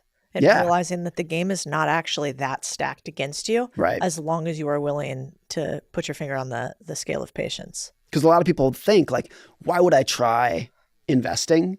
Like, it's just a rigged game against me. And I think what's closer to the truth is that it's rigged against professionals who have to compete against each other on a 90-day clock. What were your returns last quarter and how do they rank next to your peers? That's what you live and die by. Like the game's rigged against them. But for ordinary people who are like, I'm just going to invest in my 401k and leave it alone for 30 years. I don't even know what my password is. I don't care. I don't know or care if somebody else outperformed me last quarter. Yeah. I'm just going to do this and follow my goals. That's where the money's made. And so I think that's the irony, is we think it's rigged against you when it's rigged against the pros. Fascinating, because you're right. I mean, I know a ton of hedge fund guys that have all, and not that have all, I have a few that I know that have had hedge funds for 28 years, 30 years plus, but most of them flame out. Yeah. Pretty spectacularly. I mean, the pressure that they have, because some of the hedge funds, it's not how'd you perform last quarter, it's what you do literally last week. Oh, yeah. Like what were your returns last week? And that lifestyle, I think it's nearly impossible. There's probably, a dozen people in the world who can actually outperform under those terms, and just unbelievably stressful at the same time. Well, I mean, look at Carl Icahn today. I mean, which I think is a tragedy, but, supposedly almost bankrupt, highly levered, potentially not going to make it. And arguably one of the best investors of all time in many instances. It's fascinating. One of the most interesting is Jesse Livermore. I wrote about him in Psychology of Money. He was the best stock trader of the 1910s, 1920s. And he was one of the only people who, in the crash of 1929, was short the market and made a fortune. And actually, after the crash of 1929, by most accounts, he was the richest man in the world. He made, during the crash, where everyone else was going bankrupt and literally jumping out of windows, the equivalent, adjusted for inflation, of like $3 billion in the crash. And he was already unbelievably wealthy. He was the best stock trader in the world. And he made and lost several fortunes, because after every big win, when he'd make the equivalent of $3 billion, $5 billion, he would take more risk, and blow himself up. And so he went effectively bankrupt like 3 times. He went from billionaire to bankrupt over and over again, and eventually took his own life the last time he went broke. And so he's always so interesting to me, of like, nobody in the world was better at getting rich than Jesse Livermore. Literally the most talented person on earth at getting rich. And he had no ability whatsoever to stay rich. He couldn't do it. And so I think back to like the Carl Icahn, there's lots of people like that who are very good at getting rich and much less skilled at staying rich. And to do well financially, you need an element of both. And they can be conflicting personalities, of like a personality that says, I'm going to take a risk and swing for the fences and try to get this done. And I'm going to be a little bit scared and a little bit paranoid and be scared of debt. That you need both of those at the same time. And I think a lot of times with entrepreneurs and traders, they have a lot of skill in the first bucket, take enormous risks, very smart and intelligent. But the kind of personality that you need to be a billionaire hedge fund manager is not the kind of personality who also says, that's enough. Maybe I should put a bunch of money in treasury bonds and take money off the table. Like, they just don't, that's not the kind of person. And that's why I think like Elon Musk will either be a trillionaire or bankrupt. And at this point, it's much closer to trillionaire at this point. But if you looked at him 10 years ago, when he was not the richest man in the world, you could see that. Like, this guy's either going to be the richest man in the world or he's going to go bankrupt very quickly here. Yeah. And there's a lot of that in the world.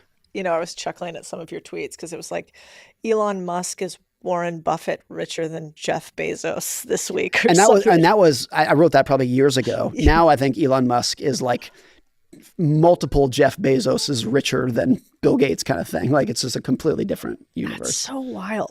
Let's talk about this for the many. So I was reading some updated statistics on Americans living paycheck to paycheck. 62% of Americans live paycheck to paycheck. A couple that astounded me, though, was that 50% of Americans earning over 100K also do, and 36% of Americans earning over 200,000 annually say they're also living paycheck to paycheck, which kind of shocked me. What should you do every time you get your paycheck so you're not like apparently most of America? There's two things to pick apart here. One is that we should not pretend in most parts of the country, particularly if you have kids, that $100,000 is a fortune. It's like the Austin Powers, like $1 million thing. And he's like, no, you got to like update that. It's not, of course, what it used to be. And particularly if you have kids in childcare and a big mortgage that for an inflated house that you bought in recent years, $100,000 in many parts of the country is not going to do it for a lot of people. But to answer, to really answer your question, what should you do when you get a paycheck? I think when you're looking at your expenses, you got mortgage, car payment, whatever it might be, taking care of future you needs to be near the top of that pack. And I think a lot of finance is understanding and like being kind to your future self, having empathy with who you're going to be 30 days from now, 30 years from now, and being really kind to that person and taking care of that person. And I think that's a big part of this. One part of saving too is that I've always been a big saver, and I don't feel like I'm necessarily saving for the future. I don't feel like I'm saving money. I feel like I'm buying independence. I feel like every time I save money, I'm buying a little bit of independence, and I get benefit from that today. When I save money, it's not like, oh, this will help me 10 years from now, even though it will. That helps me tomorrow. If I can wake up and be like, I have a level of independence that I didn't before, that's going to give me control over my life. And I think that's ultimately what people want out of money is freedom and independence and the ability to wake up and just say, I can do what I want today and make my own choices and live my own life. You have a thesis that I really believe, which is you don't have to be smarter to make more money. You actually just have to know more and be more knowledgeable to make more money. I think the key is that you actually just have to have the right behaviors. And this is where a lot of people get thrown off in finance, where we associate people who do well financially with big brain intellectuals. Harvard MBA, worked at Goldman Sachs, hedge fund manager. We assume that's who's going to be the best. And I think that can be true, but there's also, in a way that exists in almost no other field, you have a complete nobody living in the middle of nowhere, no education, no background, no connections, who does amazing financially because they have the right behaviors. They're calm, they're patient, they lack a big ego. They have a couple of behavioral traits, even if they know nothing about money, and that's all they need to do. And on the flip side of that, you can have the Harvard MBA hedge fund manager who blows himself up financially. Or even if they don't blow themselves up, they are actually living paycheck to paycheck. They have a lot of financial sophistication, but they have no control over their behaviors, their sense of greed and ego and patience and long-term thinking. And I think you'd be surprised how many Wall Street pros fit that bill of like big brain intellectual, not a lot of the behavioral aspect that actually is needed to do well financially over time. Oh, yeah. I mean, I saw it all the time. When I was on Wall Street, that was the norm. Yeah. You know, I remember one of our sales managers when I was at a company off of Wall Street, actually, at this point, he said a line to me I'll never forget, which is with his sales guys. And so they're selling financial investments to like pensions, sovereign wealth funds, et cetera. And he said, hey, you know, when you go to hire your team, because I was a managing director, he was a managing director, he goes, you always want them to optimize for one thing. I'm like, okay, what? He's like, as many spots in the garage as possible. And I was like, why? That seems sort of irrelevant. He goes, because if you get them hooked on cars, you'll also get them hooked on employment for the rest of their life. Yeah. And I saw it firsthand. It was like, you know, look at my Ferrari, my Lamborghini, my whatever. And then these guys were slaves to the paycheck and used to look at, you know, myself at the time, like a dual income, no kids. I think they called us dinks. And they were like, God, this is so great. You must like not have anything to spend on. I go, well, it's also because I don't give a fuck about like cars and huge houses and all of that stuff. Yeah. But how do you trick yourself into that? Because I think society tricks us into believing I can spend so that other people will like me or so that I can show off to other people. Do you have a trick to like that you use every day where you go, no, I actually trick my brain into thinking that saving and spending wisely is better? I think it's a healthy, selfish motivation with money to say like, I want my money to benefit and be a tool for happiness for myself and my immediate family. And that's about where the goals end. Because I think we always overestimate how much other people are paying attention to us. And so it's easy to tell ourselves, if I had this and that and this house and this car and these clothes, other people would give me a level of respect and admiration that they're not right now. And you always overestimate how much those people are actually thinking about you. There have been some incredible studies. One, I thought it was so ingenious how it was framed. These group of researchers put a woman in a very ugly sweater, like an objectively hideous sweater, and sent her into a party. And she mingled about and she came out and they asked her, they said, how many people in the party do you think noticed your hideous sweater? And she's like, all of them. It was humiliating. And then they go in and ask people in the party, did you notice the woman in the ugly sweater? No, no, no, no, no. Nobody's thinking about you as much as you are. And that goes for your ugly stuff, for your insecurities, and what you might think other people will really admire you for. And so I desperately want the attention and the admiration from like 7 people in life, right? Whose love and attention are actually a big part of my life. My family, a handful of very, very close friends. And you should not pretend that the other people walking down the street, driving past you, care whatsoever. It's not quite black and white. Like, I want to fit into the social group that I choose. And to do that, I need to talk a certain way, dress a certain way. It's not that it's not to just ignore everybody and do your own thing, but we overestimate the benefit that we get from it. And I first started thinking about this when I was about 19. I was a valet at a 5-star hotel in Los Angeles. And when somebody drove into the hotel in a Ferrari or a Lamborghini, I would stop and stare in admiration, but I never thought about the driver. What I would do is I would look at the car and I would say, if I was the driver one day, people will admire me. But I didn't care about the actual driver. And one day I was like, do you see the irony here? Like, nobody cares about the driver, but they want to be the driver because then they think people will care about them. And it was just like and I think that was a big revelation for me of like, I see how this game is played now.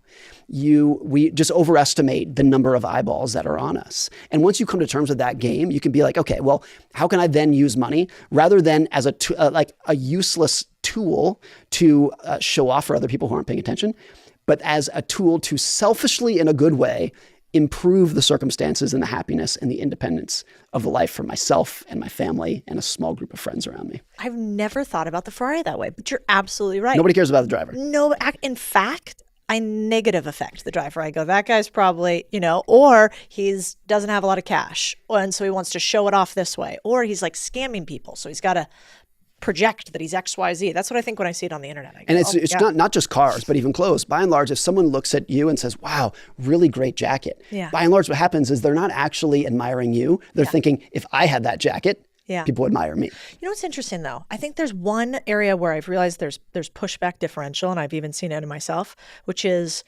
physical fitness. Yeah. So like if you're fit or if you're physically good looking or well-styled, but you're right, it's not I have a hot Gucci jacket or something. It's like if I am a type of person that is able to style myself and I am attractive, that actually has real reciprocal effects and probably is worth spending money on, which to me is bizarre because I never cared about any of that before. Yeah. But a lot of science seems to show that. But I think it's attractive to people who either want to be part of your social group or you want them to be part of your social group. But that's a minority of people. And I feel like a lot of spending is this big, broad, trying to get the attention of people who don't necessarily care about you. And to your point, what do my wife and kids and close friends hopefully admire about me? It's not the square footage of my house or the horsepower of my car. It's like, am I a good dad? Do I play football in the driveway with my son? Do I sit and play with toys with my daughter? Am I responsive and receptive to my friends and go out and have dinner and laugh for a couple hours? That's what they care about.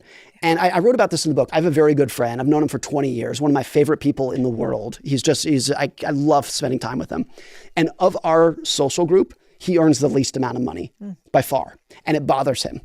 And he talks about how much it bothers him. And I told him one day, I was like, if you are a good friend, a good listener, a funny joke teller, and you're hardworking and taking care of your family, you've earned like 90% of the points that I'm capable of giving you as a friend. And if you also happen to be rich and successful, maybe it would go up to like 9.2. But don't pretend like I like people because they make money. Some people will, like, I only want to be friends with rich people. Mm-hmm. And those are the fakest, shallowest, shortest living friendships that will exist. That's such a good point. What do you think about, now you've sold millions of copies of your first book, and I'm sure you will of this one as well. You've, talked to some of the richest people in the world. You've talked to some of the most successful people in the world. What have you found is the number one lie or untruth we are told about money? I don't know if it's told so much as just expected, but there is a very clear expectation that if you wake up in the morning and you feel a little bit empty or diminished or anxious or in pain, that you can tell yourself, if only I had more money, those problems would go away. And I think to some extent, it can be true. Money can give you a comfortable life and solve a lot of your problems. But what you see with a lot of rich people is that once they gain the money, they still had a lot of problems in their life. And that can be such a jarring feeling because you told yourself, if only my net worth is X dollars, then I'll be good. And you get there and you're like, wait a minute. My friendships still aren't that great. My health is still not great. My marriage is still not that great. I still don't sleep at night, that well at night. I still have all these anxieties. And so then you kind of lose your sense of hope or you double down. And so a lot of people are like, once my net worth is $1 million, I'll be great. And then you get there and you're like, well, I feel the same. So maybe it's 2 million. And you get there and you're like, I feel the same. Maybe it's 10 million. And you're just constantly chasing the high that you think you're going to get from it. Money can solve a lot of problems in your life, but this is another area that we just overestimate what it can do for you. What is the research that you've done showed is the amount of money for which we do derive a lot of happiness? Like how much, for somebody listening, how much you're like, you know what? You really don't feel bad for going up until this amount of money. I think it's so different for person to person and geography to geography. Yeah. But certainly at the lower levels, the more money you earn, the more that you can like massively increase your happiness. If your income goes from 10,000 a year to 20,000 a year, you change your life completely. And going from 50 to 100 can change your life. Yeah. Probably going from 100 to 200 can change your life. Different for everybody based off of their ambitions. But I think for a lot of people, once you own a house that has enough bedrooms for you and your kids, and you like the neighborhood that you live in, and you have good neighbors that you enjoy, and your car isn't breaking down, and you're eating healthy food, and you're doing like checking some pretty basic boxes. You have adequate health care, those things like that. And most areas in life, you might be able to get that for in different region to region, but 200, 250, whatever it might be. Then after that, it's not that the money can't make you happier, but it diminishes quite quickly from there. And at the extreme levels, is there any difference in lifestyle between Elon Musk, who's worth, I think, $600 billion, and Jeff Bezos, who's worth $200 billion? Of course not. $400 billion difference. There's no difference in lifestyle whatsoever. For most of people, there would be no difference in lifestyle between 100 million and 100 billion. You know, you have too many houses, you have planes, you have everything you could want. It just diminishes quickly from there. A more important point, though, is I think for a lot of people, there is a net worth at which not only do you stop getting happier, but your life gets more complicated and you start dealing with like big existential questions of who am I and what do I do with this? And it becomes a social liability. There's a level at which your friends and your family are going to start asking you for money. You have such higher expectations of like, how do I raise kids without spoiling them and whatnot? There's all those questions. And that level of net worth is probably lower than people think. I remember when I didn't have much money at all, I would listen to something like this and be like, yeah, I'm going to try it. And I was like, fucking great. I don't know. I'm going to try it. Like, we'll see what happens. And like when I get there, if I'm still unhappy, fine. So be it. Right. But I think the other thing to push back on here, and I feel this strongly, is like, you have to, like, what does Munger always say? Incentives, always incentives. And, you know, the incentive in the world today is to make you consume more, spend more, keep up with other people. Like that is just how our economic in a competitive world. Yeah. In our society works. And so you have to like push back slightly on that and go, at what point is this all just mimetic desire where I'm chasing somebody else's dreams, somebody else's hope, and I'm stuck in a rat race that I didn't even want to enter in the first place? And, you know, I think you have a lot of reasons why we do that. And I love some of the quotes you have, like spending money to show people how much money you have is the fastest way to have less. And so, you know, even for the person that's listening out there, you know, it's not like, oh, don't worry, stay poor, we don't care. No. It's really psychologically, if you don't rewire your brain, you actually never will get wealthy. Yeah. And then simultaneously, you will have a counterproductive result, right? I think people should have a lot of ambition to have more money for independence. I think that should be the ultimate goal. It's not that money won't do anything for you and you should stop chasing it and enjoy being poor. It's not that in the slightest. You should want more, and I want more for that reason. I just want to be completely independent. And everybody is talented in their own way, can be happy in their own way if they have independence. And it's actually very difficult to express that talent and to express who you are if you are completely beholden to somebody else's goals, metrics, incentives, which most people are. And so that's where I think the ambition should be. It's not ambition necessarily for a greater material life or greater social status.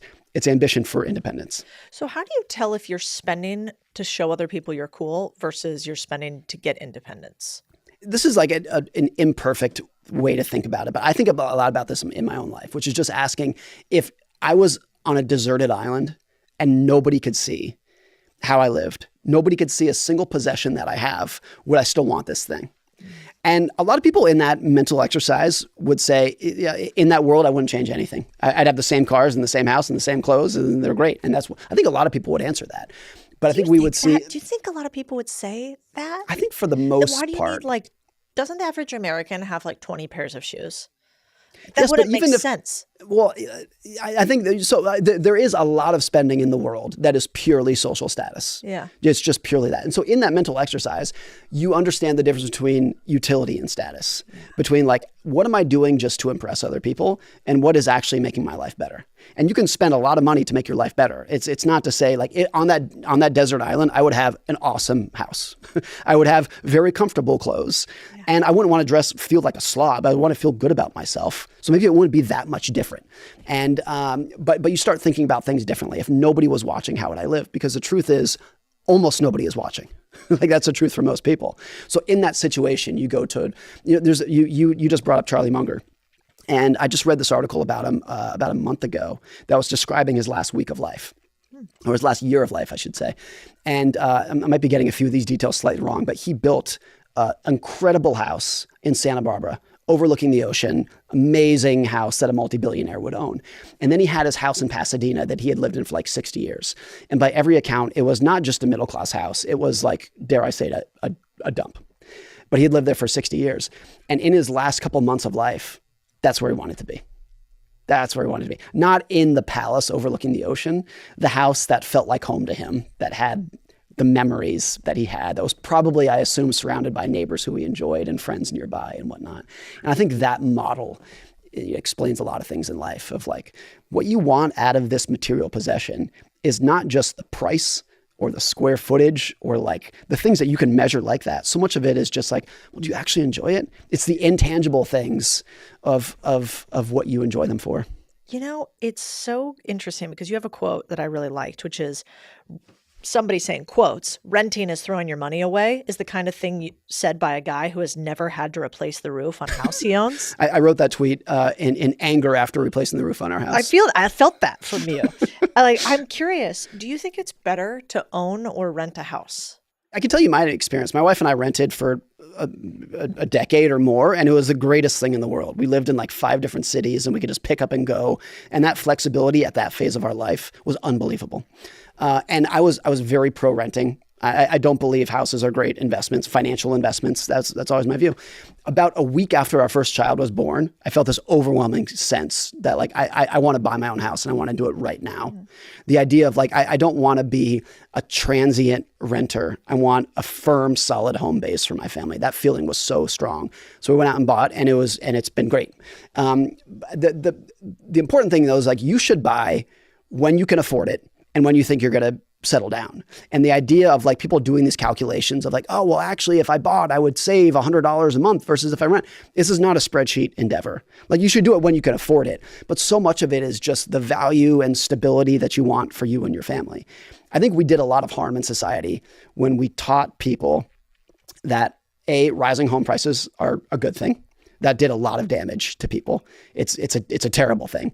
And B, that in the decision of whether you should buy, you should rent, or buy or rent is a spreadsheet decision versus just the quality of life and the kind of life that you want for you and your family. Those two, I think, things inadvertently did a lot of damage to society. I think you're right. Because when you look at the math, it's actually quite hard to argue that home ownership is better than renting. If it's just looking for math. If all you're looking for is the financial outcome. I would not be surprised. In fact, I think it's almost certain that I've been a homeowner for 10 years, that if I had rented the whole time, my net worth would be higher. Yeah. I think that's probably right. Well, of course, because And not a single cell in my body, if I had a time machine, would go back and would do it differently. Yeah, that's a good point. I'm like, I'm not doing this to maximize my net worth. I'm doing it so I have a stable place for my children. That's it. Yeah. And we can live in the school district that we want to. I think the sense of ownership that comes with owning your house is a really good, fulfilling thing. If you're in the phase of your life where you're ready for that. I want to talk about something else that I think maybe is a detriment to society and that people have categorized wrong. At least I think, but I'd be curious your take. Let's talk about passive income. Is it real? Can you get it? Is this reasonable for people to want? I think it rarely, if ever, exists, because what people think of passive income is I don't have to work to get this. And anyone who's been like a landlord realizes that could be a full-time job for doing it, or owning small businesses. The idea like, oh, you just buy them and collect the checks tends not to be the case. You understand this better than anybody. If you're investing in the stock market, the psychological price you can pay for the uncertainty and the volatility, or investing in somebody else's private equity fund, and the psychological price tag that you pay of dealing with that person, trusting that person, lack of trust with that person, the returns aren't coming in like you thought, you don't know when the returns are going to come in. That's a cost. And it's a different cost than driving to work and working 9 to 5 in a cubicle. Yeah. It's a different cost, but let's not pretend that it's not a cost, that you just give money to people and then the money just starts flowing back and you don't have to do anything for it. It's easy to underestimate the price tag of those things. Yeah, that's very true. Even if you're just talking about the K1s and the tax complications. I mean, most of it in public stocks, it's the volatility and the uncertainty. Yeah. And once or twice a decade, that will be harrowing. It'll be, you will not be able to sleep as the stock market's falling 50%. And you don't know if this is a run-of-the-mill correction or the second Great Depression. And you'll deal with that twice a decade. How do you protect your mind and your psychology for those horrible financial life events like that? I save a lot of money. Am I saving for a new house? No. Am I saving for retirement? Not necessarily. I'm saving for a world in which things are going to happen in the broader world and in my life personally that I can't foresee, that I am not thinking about today, and will have a major impact on my life.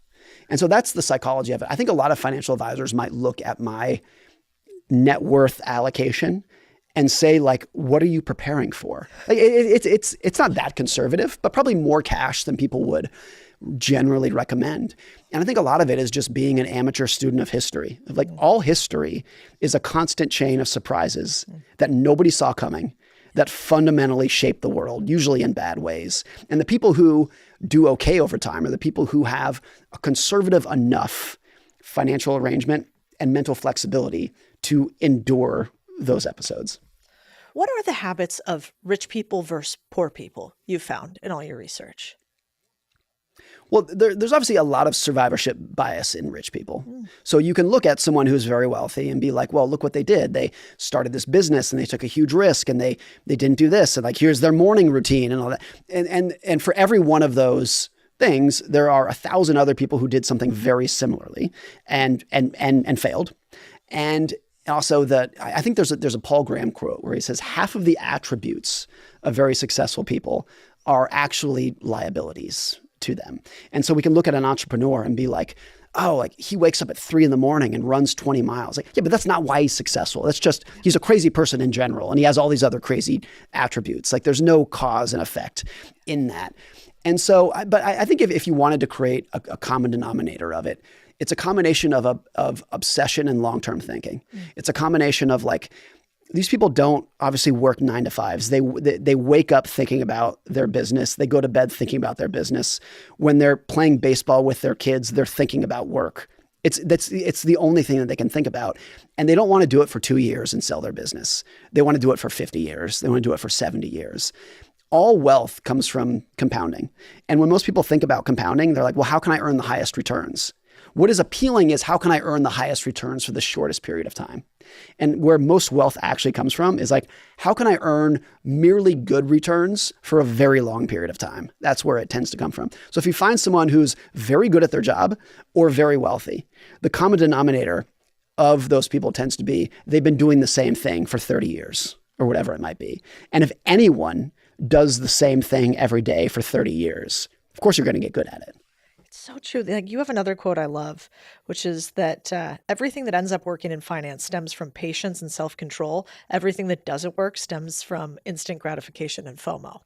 I've done a lot of work with like young students, high school students, and two things stick out. One is I think relative to previous generations, they're smarter because they have more information than we did. They're just constantly drinking from a fire hose of information. So they know things about the world that we didn't when we were 17. And the other thing is every single group among these very intelligent kids, everybody will ask me some version of the question, what penny stock should I buy to double my money this week? And I have to remind myself that like, these kids aren't dumb. They're very smart. But the knee-jerk reaction, what seems like common sense to everybody is how can I get rich the fastest? It's just what's the fastest way to get there? And that's the cause of every financial failure is usually like trying to take something that naturally should take 10 or 20 or 30 years and being like, well, great, but I don't have the patience for that. How can I compress it as fast as I possibly can? And I think that's what it comes from. And the idea of being patient is not intelligence. It's not education. That's purely just behavioral. There's some people who have no education that can be the most patient people in the world, and people who are extremely intelligent, who have the attention span of a fly. They can't keep it going. And I think it tends to be in finance that sometimes the smartest people are the most impatient, and because they want to use their intelligence and their IQ to be like, well, how can I speed this process up and get it as fast as I can? And that's the source of every blow up. That's fascinating. It does feel like, I mean, I go back to like the Buffett quote of, why do you tell people all of your secrets? And he's like, because nobody else wants to get rich slowly. They're not going to do it. Right. Yeah. Which is so true. It's like, Morgan, why would you write a book on how to make a bunch of money and keep it? Because probably most people who read it aren't even going to do anything. I think about my parents. They have no financial education. Moderate financial knowledge that was like self-taught just like very modest interest in it. And so they are not the persona of like financial sophistication, but they did one thing, which is they dollar cost average into index funds, and they haven't sold anything for 40 years, ever. And if you compared their returns to professional fund managers, they're literally not, it's beyond top 1%. It's probably top 0.1% at this point that they've outperformed for doing nothing and for knowing nothing. Because all they had was all that you actually needed was just like a profound sense of patience and leaving it alone. Do you think that most people should just put money into a diversified investment portfolio, leave it there, dollar cost average, and that's it? I'm not a passive investing zealot, the person who's like, nobody can beat the market, don't even try. Of course, some people can beat the market. People have beat the market, and they'll continue doing that. And some people have done that profoundly well.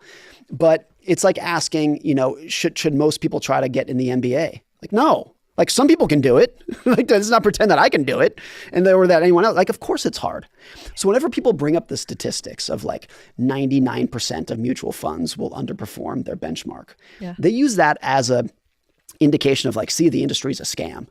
My response has always been like, no, of course that's how it works. What world do you expect to live in and where everybody who tries to beat the market and make a fortune can do it? Like, of course that's never going to exist. Just like everybody who wants to join the NBA is not going to be able to. And I don't know what the statistics are. Like, what percentage of high school basketball players make the NBA? I don't know. It's probably 0.00001, like whatever it is. And people are like, yeah, that's how it should work. And it's the exact same in investing. So your question is like, should most people dollar cost average an index? Yes. Does that mean it's impossible to beat the market? No. And also humans, we are like you talked about optimism bias, but we are such funny little creatures in that we will try to go beat the market. I mean, I talk to a lot of young people today too, and that's always what they want to know is, how do I buy a business for $0 in 30 days that makes me millions, that's an absentee owner that I don't need to work at. Right. And like the second you figure that out, fill me in. Let me know. I'll be right there with you. I think a lot of it is because the barriers to entry of investing in the stock market are zero. And you can, any 17-year-old can open up a Robinhood account and transfer $20 into it and start trading the same stocks that Citadel is trading at the same time. And there's not a lot of other things in life that are like that. If you said to a 17-year-old, like, hey, do you think you can go build the Golden Gate Bridge? Like, no, of course, it's just impossible. But you can open up a Robinhood account and start pretending that you're the next George Soros, right? So because the barriers to entry are so low, it gives everyone the shot of like, maybe this is my ticket. Let me convince myself that I can do it. It's so true. And you get this. I mean, I remember back in the day, I had a chance to invest in Robinhood when it was like super, super early on. And I'm an idiot and I didn't. But the reason why I didn't, I actually kind of stand by, which is that I really don't think you should gamify stock market investing. Agree. And so I remember when I saw the pitch in the background, I just thought, I don't think this is going to be good for society. I think most people who work at Robinhood and work at Kalshi and Polymarket are good people who want to do the right things. This is not a complete moral indictment on them. Yeah. But no, I don't think we'll look back at those kind of tools as having helped a generation of people. I think, if you compare Robinhood to Vanguard is an index fund company, super low cost, long term. That I think you could look back at something and say like that did a lot of good for people. But something that gamifies it is really important. There's a great interview with Jon Stewart when he was on The Daily Show, where he interviewed Jim Cramer. And this was in 2008, kind of the teeth of the financial crisis when the market imploded.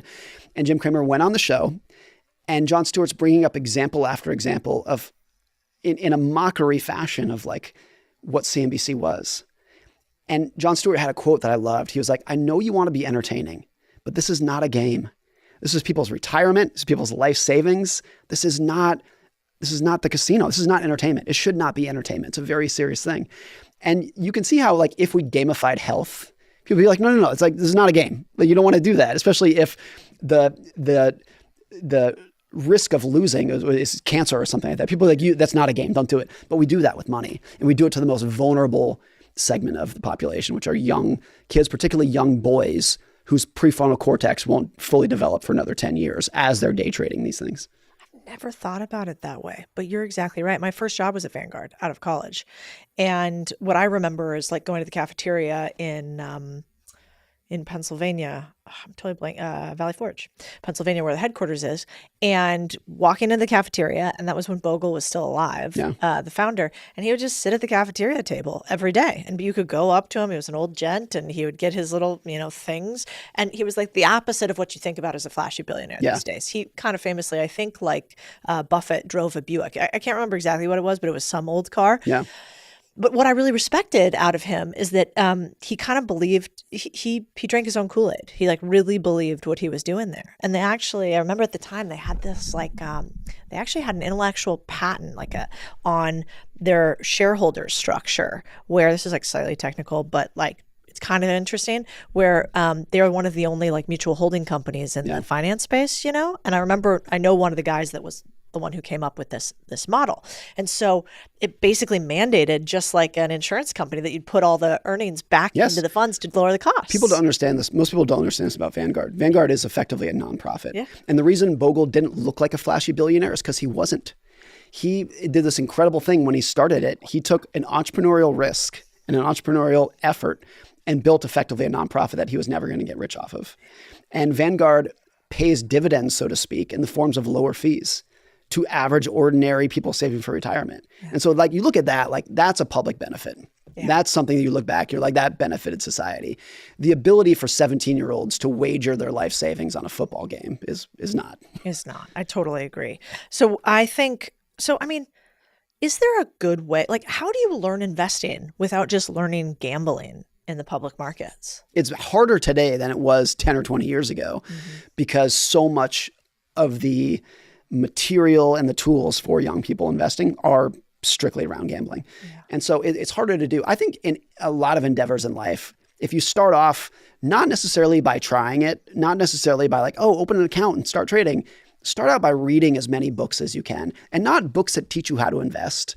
I would read books about the history of the economy. And like that could be boring and dry for some people, but you learn very quickly about how people's susceptibility to greed and fear and regret and copying other people and that kind of, if you can understand the basic tenets of those kind of things, you can learn so much about how you should invest and the forces of investment, of greed and fear and long-term thinking and short-termism. If you can wrap your head around those concepts, you've learned 90% of what you need to know about investing before you've bought a single stock. Yeah. What are your favorite books on investing, if you had to pick? I think the most interesting period in U.S. history was the 1930s and 1940s, Great Depression, World War II. And less about the specifics of what happened, about like, the military battles. It's just that there was a wider range of emotions in that 15-year period that I think has ever existed, at least in periods that we've documented very well.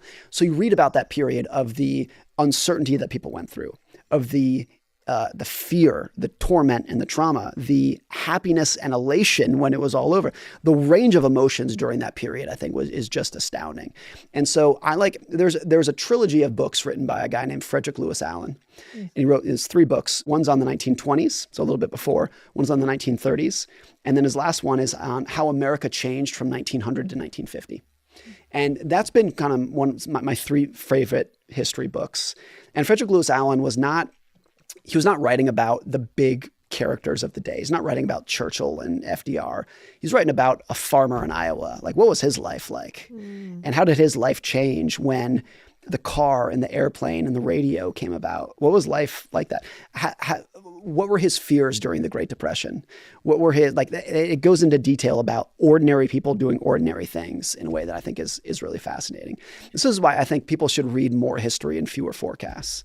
Like, everything that we deal with today, it's a different cast of characters, but it's the same movie over and over again of dealing with uncertainty and risk and regret. And so if you read a lot of history, even about periods that you think have no analogy to today, like the 1920s or the 1820s, it's the same emotions that people are dealing with today. And that gives you a totally different perspective of what we're going through today. When you're like, you think it's unprecedented what we're dealing with, whatever it might be, AI, Trump, whatever it might be, you think it's unprecedented. It's totally not. People have dealt with this same thing in different forms for all of history. Yeah, I'm reading one right now called Soft War by Larry Ellison. Yeah. Well, on Larry Ellison. It's a great title, by the way. I know. Isn't that so Software. good? I just got it. Yeah, that's right? good. That's good. But the interesting part is that it is all this repetition. So, he was building software companies, and kind of in some ways you could say the initial AI companies back in the 90s. And you can see the rhythms to today. And so it's a really fascinating book if you're into building things. Have you ever made a really reckless money decision, but it actually paid off? I wouldn't say it was necessarily reckless, but we bought a house, I don't know, 8 years ago or so. And we came up with a budget, and here's our budget for the house. And then we're house shopping. And of course, I think a lot of people have this experience. Oh, we found this one and it's way out of budget, but like, look at that thing. Like, that's fantastic. And it gave me a lot of sleepless nights, the decision to buy it. I'm really going to do this. But we knew our life would be better. It was a better house in a better neighborhood with better schools. And I could check all those boxes. And since I had set an arbitrary limit of what our budget was, it felt reckless. It really did feel reckless. And I should say this was during a period when my career and the economy were not going that well. And so it was like, this feels wrong, but we did it. And looking back at that, it was like, I'm so glad that we did that. So glad that we did it. To me, that's always been a thing of like, of course you can use money as a tool to live a better life. Too many people get caught up in the frugality movement of like, the best way to do everything is as cheap as you possibly can. Like, no, you can live an awesome life and have a lot of material things that are fantastic that you'll have no regrets of later. So that was an area where I'm like, I'm so glad, even though it may not have been reckless. We could still afford it, but I'm so glad that I exited my comfort zone in that area. And I think a lot of people's comfort zones are self-imposed. And sometimes you have to be like, look, for this thing that means everything to me, I want to go outside of it. Do you ever buy anything really ridiculous? Are you ever like, I bought that diamond encrusted Rolex? No. I mean, it's all relative, I guess. We have a cool house. My wife is really into gardening and landscaping. Yeah. And the amount that she spent on like rocks and trees. Surprisingly expensive. That is we travel well. My kids travel well. So everyone's got their little thing. Yeah. We go out to dinner a lot. But there's not like nothing a Morgan Housel, like if the internet only knew. I spend a lot on ski equipment. I grew up skiing. Oh, that is. And that's my thing right now. I don't know if it's moving the needle that much, but if they make a better version, even if it doesn't improve anything at all, I'm like, gimme. Are you one of those people that knows the names of all the fancy ski towns in like Europe? Oh yeah, yeah. Oh, yeah. That is not me. I wish when we were talking about that with, I think it was Vivian too, who I really like too. But she was like, when I realized that even though I had gone to the fancy schools and I was making money on Wall Street and whatever, she realized that rich people speak a different language because they were like, oh, we're going to Bimini, and then and she was like, where's this? What's happening? If you know what Chamonix means, I can guess your net wealth. Yeah. Your net worth. What do you think it is? You could What do you size it have up. to be at least? If you're skiing at Chamonix, 10 million. Whoa. Yeah. So if you're single, looking for a rich dude, Chamonix. okay. Not that I would really pick up men that way. I don't have any experience with that. I married a sailor. Okay, rapid fire. So I'm going to read some common money cliches, and I want you to tell me true or false. Okay. And you can give me a short explanation for ones that you feel like it. Talking about money is tacky. Can be if you're bragging and flexing with other people, but we should talk about it more because everyone's dealing with the same problems. Talking to your friends, parents, spouse, essential. Follow your passion and the money will come. I will mimic Scott Galloway when he said the people who say that made all their money in iron ore smelting, and now they say it. Buying a house is always a smart move. No. Renting is throwing money away. No. It can be fantastic at that phase of your life. All debt is bad debt. I think all debt can be bad debt. You can blow yourself up with any form of debt doing it wrong. Credit cards are dangerous. Credit cards are alcohol. You can use them and have a great time and a great night. You can easily abuse them, and a lot of people do. That's a good line. Diversification is always safer. I think that's right, because if you're saying that safer, if you're diversified, you're not going to be the richest person in the world. That's always the case. But I think the vast majority of people don't want to. They don't want to outperform. They just want a comfortable retirement without putting too much effort into it. You can't beat the market. You can't be in the NBA. That's so true. Max your 401k no matter what. Some nuance here, particularly for young people who might stay at a company for 2 years. Your company probably has a vesting schedule on the match. So a lot of people are like, it's free money, get the match. It's true if you vest into it. If you're going to leave a company after a year or two, and a lot of young people do, you're going to lose all that anyways. Explain to them what vesting is if somebody listening doesn't Vesting is if that. somebody gives you money, it can be stock options, it can be a match in your 401k. I give you $1, but you don't actually get access to it at some point in the future. So I give you, here's $1, but you actually get 25 cents a year from now and another 25 cents a year after that. And in 4 years, you can have all of it. And so that's what a lot of times the match on 401ks is. It's a really good point. I also think people don't understand enough about stock options when they take jobs. Our mutual friend, Brent B. Shore, had this quote where he was like, yeah, I talked to a guy and he said, I joined a tech startup and I'm making $500K a year. And Brent said, how much of that is options? And he said, well, it's 400 in options. I make $100K salary and 400 in options. And Brent goes, what's the strike price on the options? He goes, I don't know. What's the vesting schedule? I don't know. Is there a preferred stack? I don't know. And Brent goes, you make $100,000 a year. You're like, there's so many things in between there that such a big gap between the headline number and what you could actually get afterwards to make those things very different. Yeah, you can't eat equity. I think it's like the big actual falsity of our generation is that so many people, I mean, I read a study the other day that said somewhere between 70 and 90% of stock options end up worthless. Or worthless, yeah. And so if you didn't actually optimize for some degree of salary, now I really do believe in upside, like take a little money off the table, sure. Yeah. But all of it, oof. Right. Okay, 2 more. Stop buying avocado toast and you'll be rich. No, enjoy it. It's delicious. It's not the only thing that moves the needle in most people's lives is school, house, car, childcare, health insurance. It's the only thing that moves the needle. Everything else, you're just spitting around the edges. So enjoy your toast. Sponsored by the avocado industry. Save 20% and you'll be fine. Save 20% and you'll be ahead of most people and better off than you otherwise would be. But you can still and will have challenges every day in your life. Money won't solve all your problems. So Morgan Housel on all the socials. Which one's your favorite? Twitter or Instagram? Pretty much the only thing I spend time on is X and Twitter. I can't call I it have Twitter Instagram, but I don't use it that much. Okay. I don't know why. So on both. I really like your stuff on X. And then the book, obviously, Psychology of Money. I feel like if you haven't read that, oh my God, you better get there. But I think your new book, The Art of Spending, is almost, it's not even a 2.0. I almost might even start with that in some ways before Psychology of Money. I feel like you could read either of those books interchangeably. Part of the reason I wrote it is because a lot of Psychology of Money is about building wealth and investing, which is important, but not everyone is going to get to that point. But spending money impacts everybody from every income level, every generation. How you spend, what you aspire to spend on, that impacts everybody. Yeah, and the other thing about the book that I really like, that sounds like a god-awful boring book, and it's not.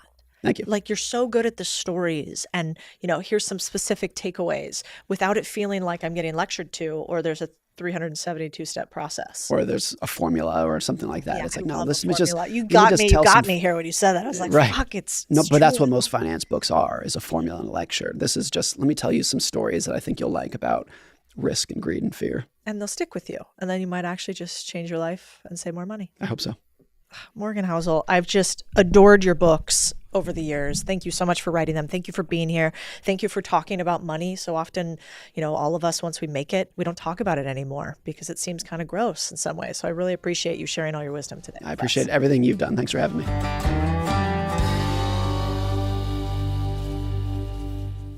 If it feels like it's hard to you right now, like everything's more expensive, everybody's buying houses, but you can't, it's not working like you thought it was going to work, you feel behind compared to your peers, or you just don't understand what the future is going to hold because what you've built to date hasn't been enough, this episode is for you. I'm going to talk about why you're not crazy. It is really just hard out there. And I'm going to tell you all the stats so at least you can stand on solid ground knowing that you're going to have an uphill climb. And then I'm going to talk about what it's going to take for you to get to the next level of the game because it's not going to be anything like what people tell you today. This is me raw in this podcast. I'm going through a bunch of things right now, but I want to have a conversation with you because I think it's really important today. This is the Big Deal Podcast, and I'm Codie Sanchez. It is not just in your mind. You are not crazy. It is more expensive for you than it is for any other generation. Right now, credit card debt has hit a record $1.28 trillion. 49% of people cannot afford their rent or to buy a house today. Most of us are sitting here trying to figure it out. When they told us learn to code, that hasn't turned out well. Meanwhile, electricians are making like $100 an hour. And we went and got these grad degrees that have, on average, $76,000 in student debt. And oh, by the way, they're non-forgivable, meaning that debt will follow you around for the rest of your life. Not to mention, look at this video. And if you can't see it right now, this is what it is. It's how all the boomers told us that we were lazy little shits that bought too much avocado toast and had lattes. And it turns out they were full of shit because look at how much more expensive it is to buy a house for us than them. Back when boomers were buying houses, it was 4 years of salary on average. You know what it is today? 12 years. I don't know how much avocado toast you eat, but I don't think that's sufficient. And I was thinking about that today because we're sitting here this week and I'm not a geopolitical expert. I have no idea if we should have gone to war with this country or that country. What I do know is that we said, hey, government, we can't pay rent. We can't buy homes. Remember, 49% of us can't. And government said, best we can do, bomb Iran. What the fuck? It's actually crazy. If you were to go and look, I will pull this up for you because it's out of control. If you were to look, go to Grok on Twitter. That's Twitter's AI. And you were to ask it how much money we have spent in the Middle East on wars, the answer would be $8 trillion. That's 100x the annual federal spending on roads and bridges. So you're right. They, the collective they, pick whichever politician you want to, are using your tax dollars to do things that will never touch you in the US. Like, imagine how affordable groceries would be for the average person if we had spent things on, I don't know, maybe making it easier for us to farm. I saw this beautiful thing where as only Europeans do, really. But in Europe, they bought every household 6 chickens and they eviscerated the egg industry overnight. Like, nobody needed the egg industry overnight because you were allowed to have these chickens and these coops. And it turns out you gave extras, so you gave them to your neighbors. And of course, this wouldn't work in super urban centers, but really? We can drop $120 million on a bomb? But we can't buy Americans some chicken. So I just want you guys to know it is actually really hard out there. And then I saw this other thing today that I want to read to you. So I was like, tell me if this hits you in the gut like it did for me. Employee goes, it looks like we made $1.3 billion this year. Boss goes, that's terrible news. Employee goes, that's a lot of money. Why is that terrible news? Boss goes, because last year we also made $1.3 billion. An employee goes, oh, right, I forgot. It's not enough to make an insane amount of money. We also have to make more than we used to. Boss goes, that's right. And simply paying our executives 7-figure salaries won't cut it. We need more. Employee goes, all right, I guess we could try making our product better to sell more. Boss goes, sounds expensive. Employee goes, how about we create some new products to sell? Boss goes, that's going to take forever. I need an immediate solution I can implement right now. Something that makes me look really good, takes basically zero effort. Employee goes, oh, please no. And boss goes, layoffs. And I just kind of think that that's what's happening in this world. So right now, if you feel like nobody's hiring you, it's probably not your CV's bad. It's that most people hire friends and relatives and people they know and colleagues, and they get jobs based on handshakes and looking each other in the eye. And if you're not actually out there talking to somebody direct, you're probably not going to make it. I was looking at some stories about people. For instance, there's a guy yesterday, MBA from Wharton, nice house in the suburbs. He was a big company employee his whole life, like a big, huge corporation. He was laid off 6 months ago, and he kept getting to the final round, and he's 54 years old. Like, that is rough. It's rough right now. And I'm not a pessimist. I don't think this is going to be this way forever. But I do think that we need to be honest about what's happening around us. That we have to normalize that if you want to win, you have to be almost a little bit delusional. That you have to do things most people won't. You have to believe you're the one. You have to go after it relentlessly. You have to focus so intently on the few things you want, as opposed to spray like the system taught you, to apply to 1,000 places, to use Indeed everywhere, to go to college and hope that somehow somebody picks you. No, it's so hard, but it's so true. Nobody will ever pick you. No one is coming to save you. No one is coming to pick you. You have to introduce yourself. And if you don't introduce yourself, you're just not going to get ahead. And I was looking at this, today I did this post talking about how it's kind of not fair that we're spending all this money on other people in other countries. And right here, your tax dollars that you work so hard on, which, listen, it's not that I'm like, oh, fuck everybody who's not an American. That's not true. I'm just saying you didn't sign up to give away your life force, aka your time that you trade for a salary, to give it to everybody else when you're not doing so great. When you're doing good, when the average American, when 50% of Americans can afford rent and a house and afford groceries, awesome, let's help a brother out. In the meantime, why do we say take care of yourself? Why do we say you can't pour from an empty cup? Because you can't. If you guys aren't doing okay, then everything else in the world can't be getting more than you can. I think about this often. Like, how many once in a lifetime things do we got to go through? Now we have AI coming, which is something totally different. Now we have, a 50-year mortgage is basically what they've given us as a solution, when we all know that AI is going to disrupt a lot of jobs in the next 5 years. So it's kind of like, all right, 50 years, but I have no idea what's going to happen in the next 5.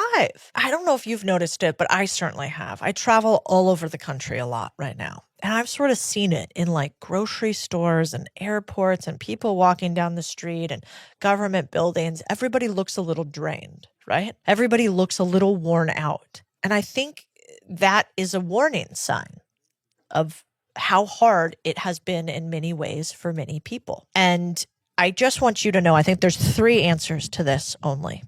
And the first answer is that you can never quit.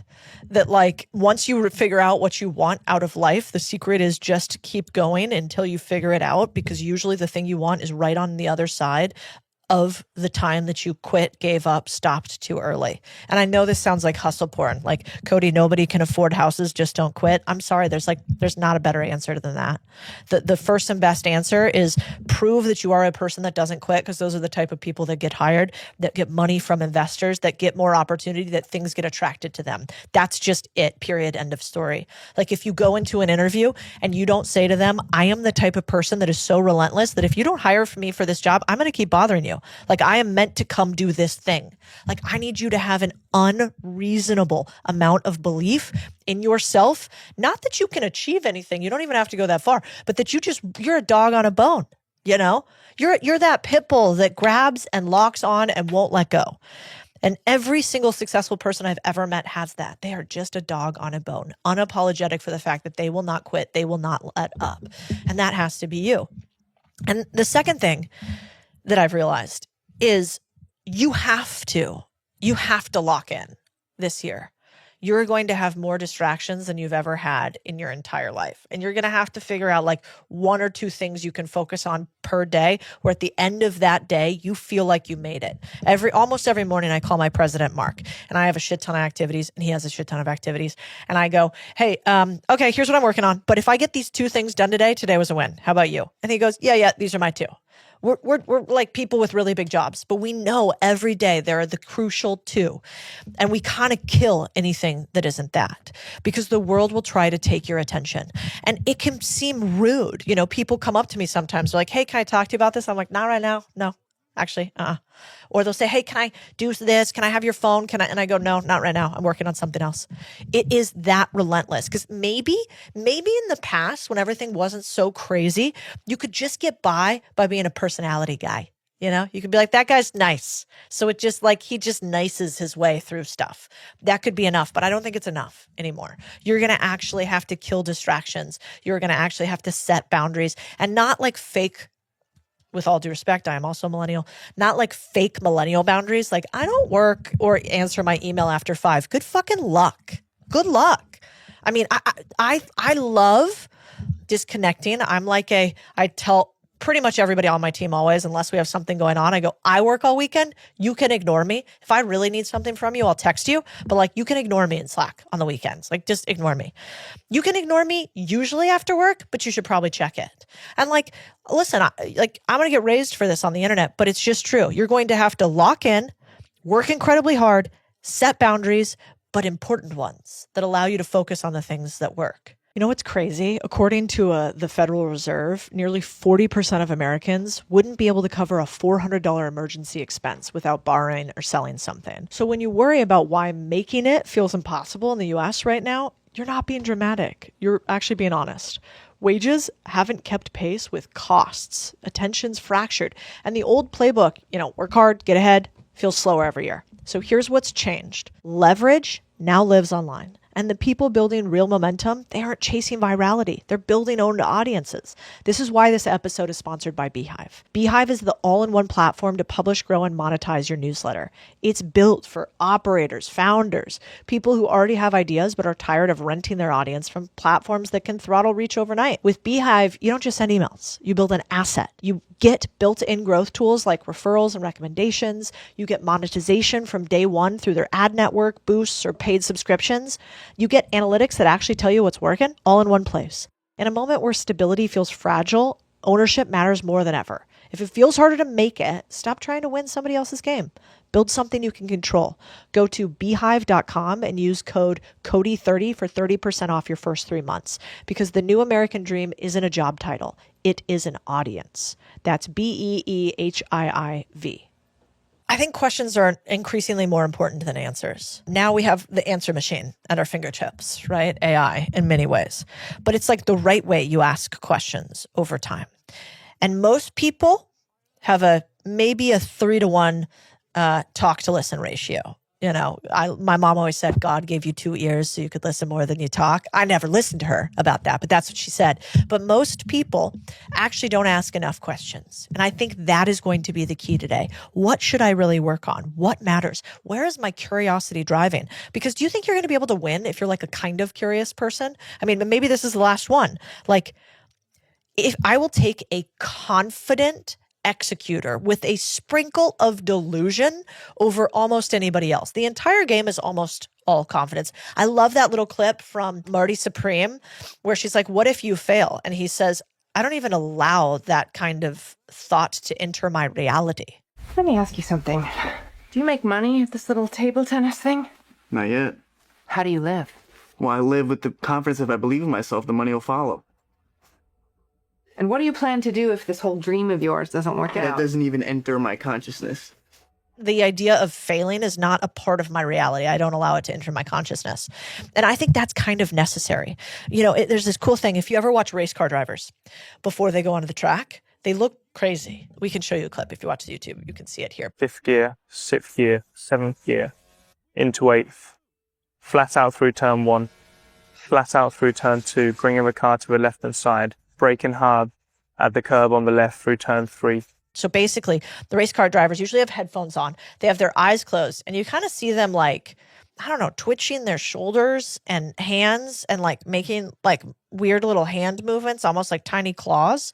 And just go watch a bunch of them before they race. They all do it. Why? What are they doing? They're actually visualizing the track. So usually in their headphones, they have like the RPMs of the car going up and down, the sounds of the actual track, and then their hands are like moving the car and thinking about how the car is going to feel while they're hitting those turns and imagining where they're going. They are so confident in their ability to execute because they've visualized exactly where they're going to hit it. And I think that's really cool. And in life, we might be able to do the exact same thing. And so even though it's really hard, even though it's not you, you're not crazy, it is harder for you, at least monetarily, than it was for your parents. I want you to know that there are things we can do to push back on it.